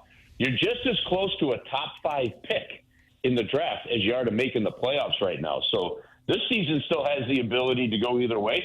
And guys, I think either one of those ways probably is a good thing for the franchise, if that's going to make sense. Well, yeah, if you don't want to be stuck in the middle. Either be bad, get a high pick, or get into the postseason. Putting the top line back together, I think at some point, if you're the coach, you're like, I got Thomas, I got Kyrou, I got Buchnevich. These are my most talented guys, my high-paid players. Do you think he just looked around and said, all right, nothing else is working, let's just stick them back together? I think he really liked over about a good 10 to 15 game stretch, maybe if not a little longer. I think he really liked what he what he saw with Holloway, Kyrou, and Shen, and that was going for the team really well. But in the end, he needed others to be going as well, and there really, I don't think, was a choice. But as much as they tried to hold that line together and get the other ones going, putting Kyrou back with Buchnevich and Thomas seemed like an inevitability, over the last 5 games. So, yeah, I mean, look, you don't really have any other options. Jake has been successful up there. That's the one. Brandon Saad obviously didn't work out as that option. And I don't know that there's any other real option to put up there right now. So, look, if to be a better team and to get some wins, you've got to front load that top line, and you've got to be playing guys 22 minutes a game. Hell, that's what it takes to do it. And so far, I mean, shoot, it was 1 game. We'll see what happens against McDavid and Draisaitl tomorrow night.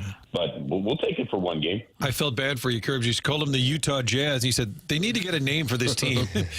As an announcer, that's a little bit of a hurdle when there's no team name. Okay, listen. Little broadcast, little technical side of broadcasting. Okay, there's rhythms and there's cadences that you get into, right? So you're used to saying like, well, here come the Blues, or the Blues at center ice, or the Blackhawks dump it back in. You go, well, what the hell are they? Right? The Utahs. And so at one point I gave up. We played them 3 times now. I've called them the Utes. At one point last night I said the Hockey Club to center. I'm like, God, that sounds really bad. I hope they come up with a name.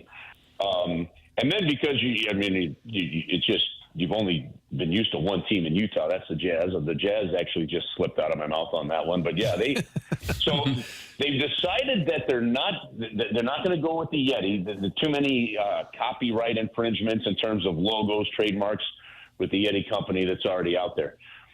So apparently they're going to go with either the Utah Hockey Club, the Mammoths, or the Outlaws. And they're putting it to fan votes during their remaining home games, and we'll see how it goes. Now, for the record, I don't believe one bit of those fan votes. I think they know what they're going to go with. They're going to engage the fans this way, and they're still going to go with whatever they want to go with anyway. Oh, sure. Wow, it's like an NFL relocation. It's predetermined, apparently. Yeah, that's exactly right. Shocker, isn't it? Bandits doesn't seem like that would work, or Outlaws, I think he said, right? Outlaws. I don't think of Utah as being a place for outlaws. Yeah, I kind of like the name of it. There's a minor league hockey team, I forget where they are, that has their nickname. Mammoth, apparently, obviously you've got the woolly mammoth, but Mammoth apparently also refers to either part of the mountain range or something that's out there mountain-wise. So there's that. I don't know. They just come up with any name. I don't care. But the Utah Hockey Club, for me as a broadcaster, just doesn't work. No, it doesn't. Here comes if you have to say the Utah Hockey Club every time, it just doesn't work. Yeah, it's annoying. Jim Edmonds was talking about his Barn Cats earlier. There's a name that's hanging out there. Barn Cats is available. It's available. I started thinking about which college is it that's the running Utes? Utah is the Utes, right? Yeah, they're the Utes. Are they running? Is Utah the Utes? Yes. Yeah, Utah Utes. Utah State is the Aggies, I believe so, yeah. Who Mizzou beat in 2020. That's correct. 2020. That was a 2023 NCAA tournament. I don't know the years. It's just the Utes. It's not the running Utes. The running Utes. I'm kind of Running Rebels of UNLV, I think is what you're thinking of. Yeah, that's what I'm confusing the two. I'm blending the two together. So, but either hell, I'll take the running Utes over Utah Hockey Club. I would think it is kind of tricky. Here comes Utah Hockey Club. Didn't flow real well. Hey, let me flip the tables on this interview here, guys. Here's legit question. Okay, what do you think is better for the St. Louis Blues this season? Make the playoffs or end up with a top 5 pick? Top 5 pick. I say make the playoffs. You've already had 2 years in a row where you haven't made the playoffs. You get fans used to not being a competitive team, and I think it's a bad thing. And there's no guarantee with a top 5 pick he's gonna be a difference maker. Some of these kids that they pick in hockey look like they're about 15 years old. I want them to make the playoffs, don't get me wrong, but when it gets down to it, I think that the organization knows deep down the likelihood is that it's a few years away, and so I think it would be better. I agree with what you were saying earlier, Curbs. The one thing that you really don't want is to kind of just be stuck in the middle. And so one way or the other would be ideal. And, I'll be pulling for them to win. I'm thrilled that they won last night.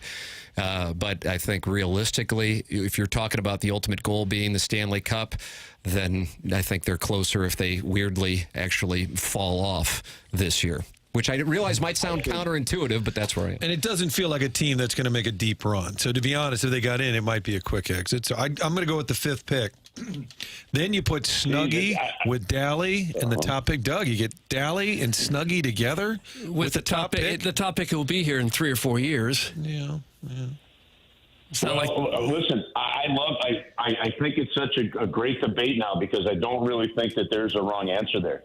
You're playing meaningful games, so young players, you get a chance to play those meaningful games and get a taste of the playoffs. And if you talk to any player that that was part of the Blues, growth process, the run to the conference final in 2016 was a massive help to them winning the Stanley Cup in 2019. That said, I go back to 2006 when the Blues were dead last. They had the first overall pick. But it was 2 years later. They had the first overall pick, then they had in 2007 the 9th overall pick. They traded the 9th overall pick to San Jose. San Jose took Logan Couture. The St. Louis Blues, I think it was the 14th pick they got from San Jose. They took Lars Eller. All right. And then who, by the way, became a hell of a good NHL player and a Stanley Cup champion too. And, but it was the next year, right, where they ended up with the 4th overall pick, and that's where they ended up with Alex Pietrangelo. Right? And when I look at the St. Louis Blues right now, I also want to see them make the playoffs. I think the final 29 games will be exciting as hell if they can go on a push and make this great. If you take the emotion of that out of it, if you do that and can make the playoffs, great. You're going to take the playoffs, okay? But even then, if they stay where they are and end up with a top 7 pick, a top 5, maybe you get lucky enough to win the draft lottery. I don't know. But if you don't, you just end up in that range. With as well as they've been drafting, as much as you can trust what this Blues organization has done in the last, nearly 20 years with the draft, like that high pick could be a huge difference maker for a long time now versus just the 1 year. I think it's a great debate, and I love hearing fans pick sides on that one. Okay. Well, I guess I'm on an island then. Doug's Island. I'm on an island. Mm-hmm. That'll be a new texture to the show. I don't think Doug is wrong. I think Doug's absolutely right. I mean, look, the Philadelphia Flyers just traded Morgan Frost and Joel Farabee to the Calgary Flames. Those players were picked by Philadelphia with the 2 first-round picks that they got in the trade for Braden Shen. Okay?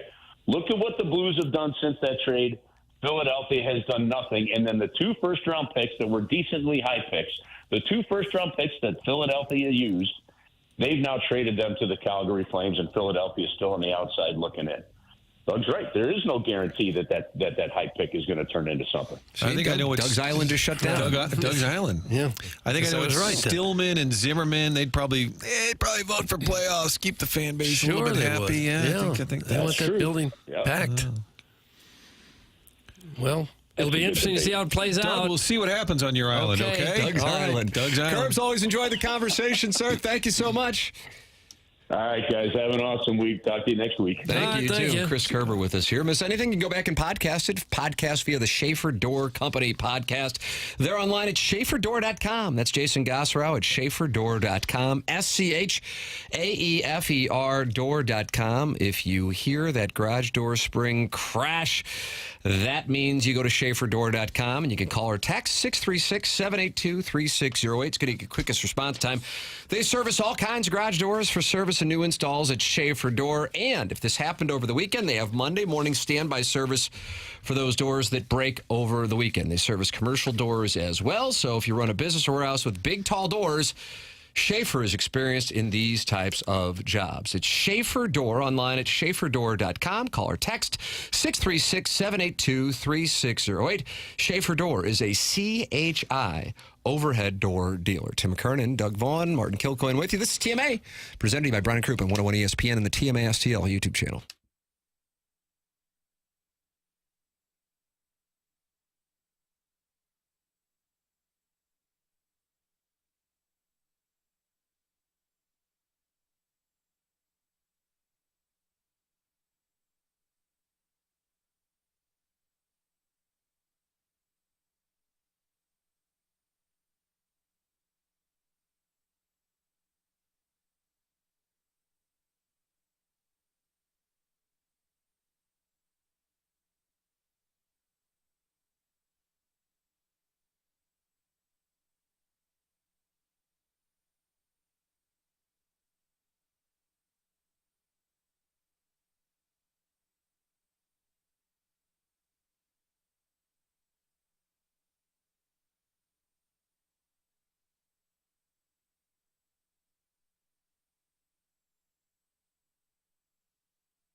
It's TMA 101 ESPN.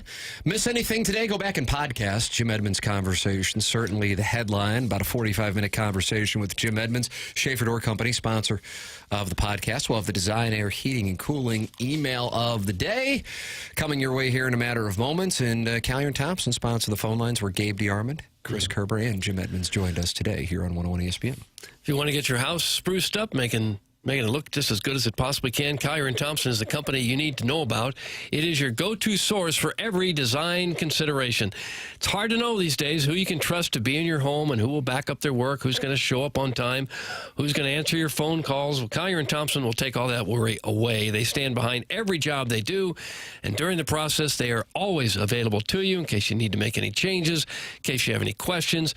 They truly value that trust that you put in them. The Collier & Thompson team cares about the work they produce. For them, it's more than just a job. They take pride in every job that they do. They can sum up their core values by just simply doing the right thing. Might cost them a little extra time and dollars, but it's what sets them apart from the competition. All of their carpenters and subcontractors take care of a customer's home the same as if it was their own home. They've been in business now since the 1950s. Their employees have a combined 165 plus years of experience. These are people who've done it before. They've seen it all. Anything you can throw at them that you want done in your home, your kitchen, your bath, wherever in your house, Collier & Thompson has the people to do it and do it right and do it better than anyone else in town. It's quality that will last without another remodel. C&T, as I like to call them sometimes, they get the job done the right way the first time. Collier & Thompson is on Manchester and Baldwin, next to Uncle Bill's Pancake House. Collier & Thompson, come home to quality online at collierandthompson.com. Ladies and gentlemen, it's TMA, presented to you by Brown & Croup, and Design, Air, Heating, and Cooling email today is next.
This is another SportsCenter update brought to you by Saliga Heating and Cooling. The Blues with the night off after their win yesterday. They'll be back in action tomorrow against Connor McDavid and the Oilers. You can hear that right here on 101 ESPN. Pregame at 6, puck drops at 7. This has been another SportsCenter update brought to you by Saliga Heating and Cooling, an independent American Standard heating and air conditioning dealer.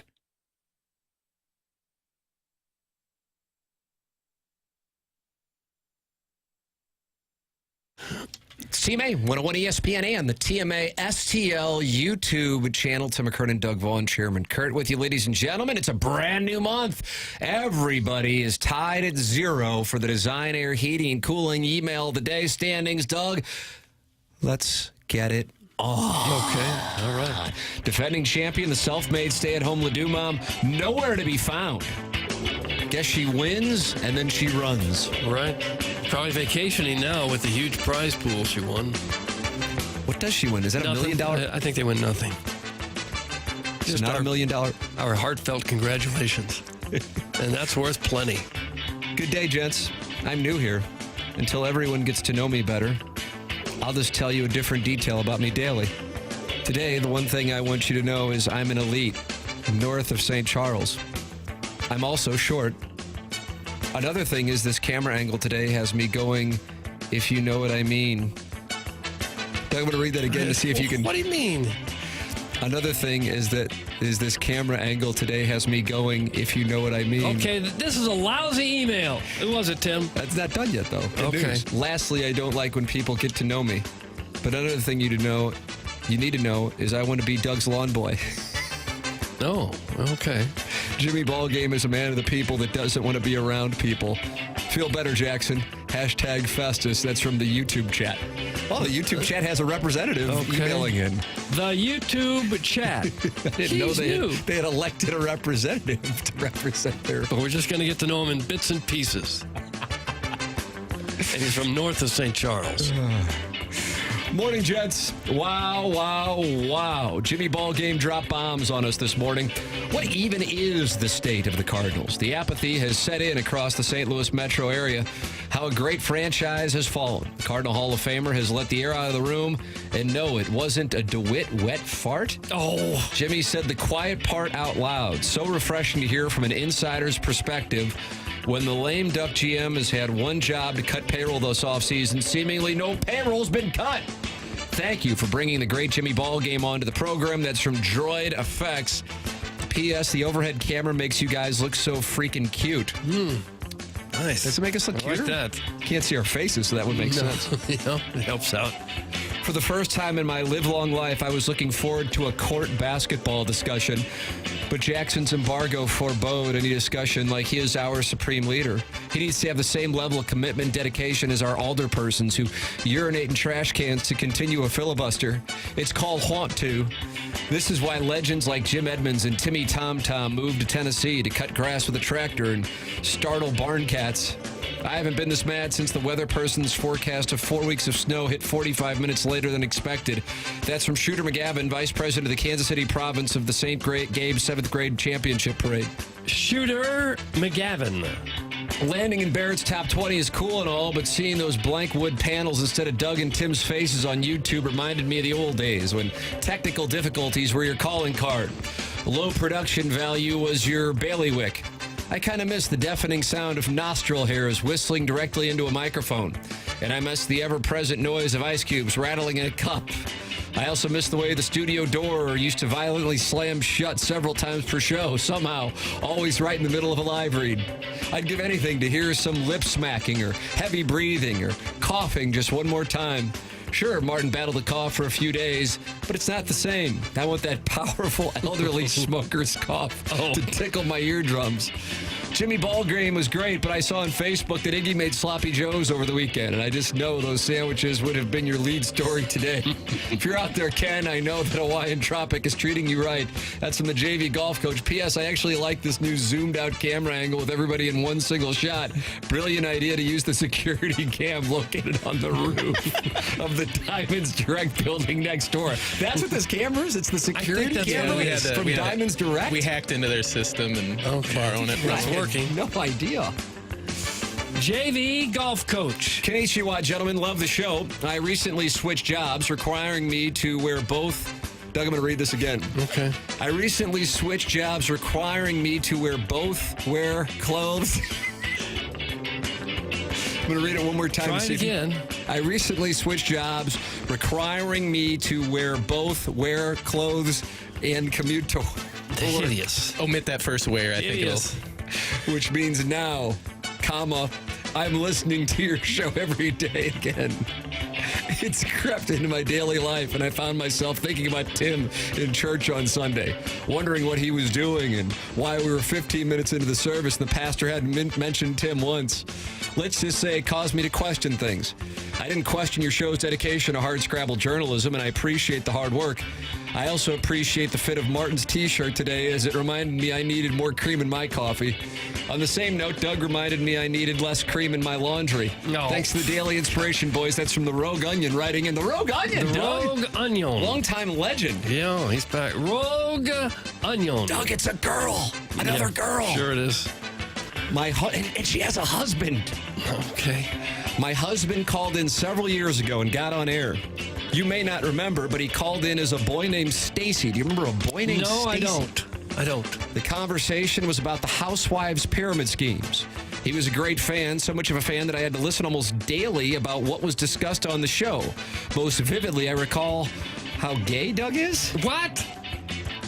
Recently on my podcast app, Tim's podcast appeared. I graciously declined the invitation to listen. For some reason, on my way to drop the children off at school, 101 was on my radio. I heard Tim's voice, and it gave me a nice memory of Rich telling me about several things I didn't care about. I still saw in my mind what I thought Tim always looked like. Normal suburban dad, cargo pants, and a fresh pair of New Balances. Doug, it's not really my... Well, it sounds like you. I Googled the show and was pleasantly surprised by Tim's attractiveness. Oh, for heaven's sakes, here we go. But secretly disappointed that I wasn't correct in my assessment from the voice. Doug, exactly what I pictured. Definitely into men. Oh, who is this? I listened. This was sent directly to my email. I'm not seeing this. This one's directly to my email. I listened to Tim's podcast yesterday. The starter pack guy was on, and the discussion of the pyramid scheme resonated. And I knew I needed to let you guys know now that you have entertained me on my own for almost 2 weeks. So long story long, I might not be from Ladue, but I guarantee as St. Peter's girls are more scrappy. You've gained a new follower in myself, and I can't wait to listen about Christmas/March Madness. Let's go Musketeers. She's a Xavier fan? It's not a she. This is a guy. R.I.P. Rich King, also known as a boy named Stacy. Yours truly, that's from Mrs. King. Mr. King. No, spreading falsehoods. Mrs. King. And finally, Sadie Hawkins, Doug. Mizzou basketball picked up a statement 27-point road win at 14th ranked Mississippi State with Caleb Grill dropping bombs from midcourt like he's Steph Curry. Luka Doncic was traded for the Mavs to the Lakers for Anthony Davis in what by all accounts is the most shocking trade in NBA history. But apparently we can't talk about it until Libby Jack's basketball boner subsides long enough for him to come back to work. The Cardinals continue to sit this one out, but Doug thinks if they can just get hot, they can hang around in a crap division. But I think the lead is that the gentleman who texts in as the total package is already thrown in the towel in the doggy season before it even begins, which prompted Chairman Kurt to play a random soccer drop that just went on and on without much of a payoff. Ours is the type of presentation where an 8-time Gold Glove winner feels free to drop it at any time and curse like a sailor while expressing his dissatisfaction with how insular the Cardinals have become with relation to former star players. Apparently they don't need help from guys who won championships while performing at the highest level, perhaps because the organization is now run by a bunch of insecure dweebs who never even got a whiff of the show as a player. Great interview, except on the YouTube feed, half of the screen was just a blank wood background next to Doug and Martin just sitting there quietly like A.J. Hawk.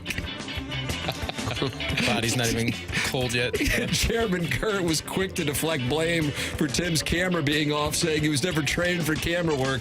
He didn't do the job. It wasn't anything I did wrong. That comes from Buck Swope. And Doug, that's what we have for the design air heating and cooling email today. What you got? Buck Swope with a nice little email, but I'm going to vote for JV Golf Coach. I agree, JV Golf Coach. JV Golf Coach has won. He's on the board to lead off the month of February. BK and Ferrari are up next. We got to go. Bye.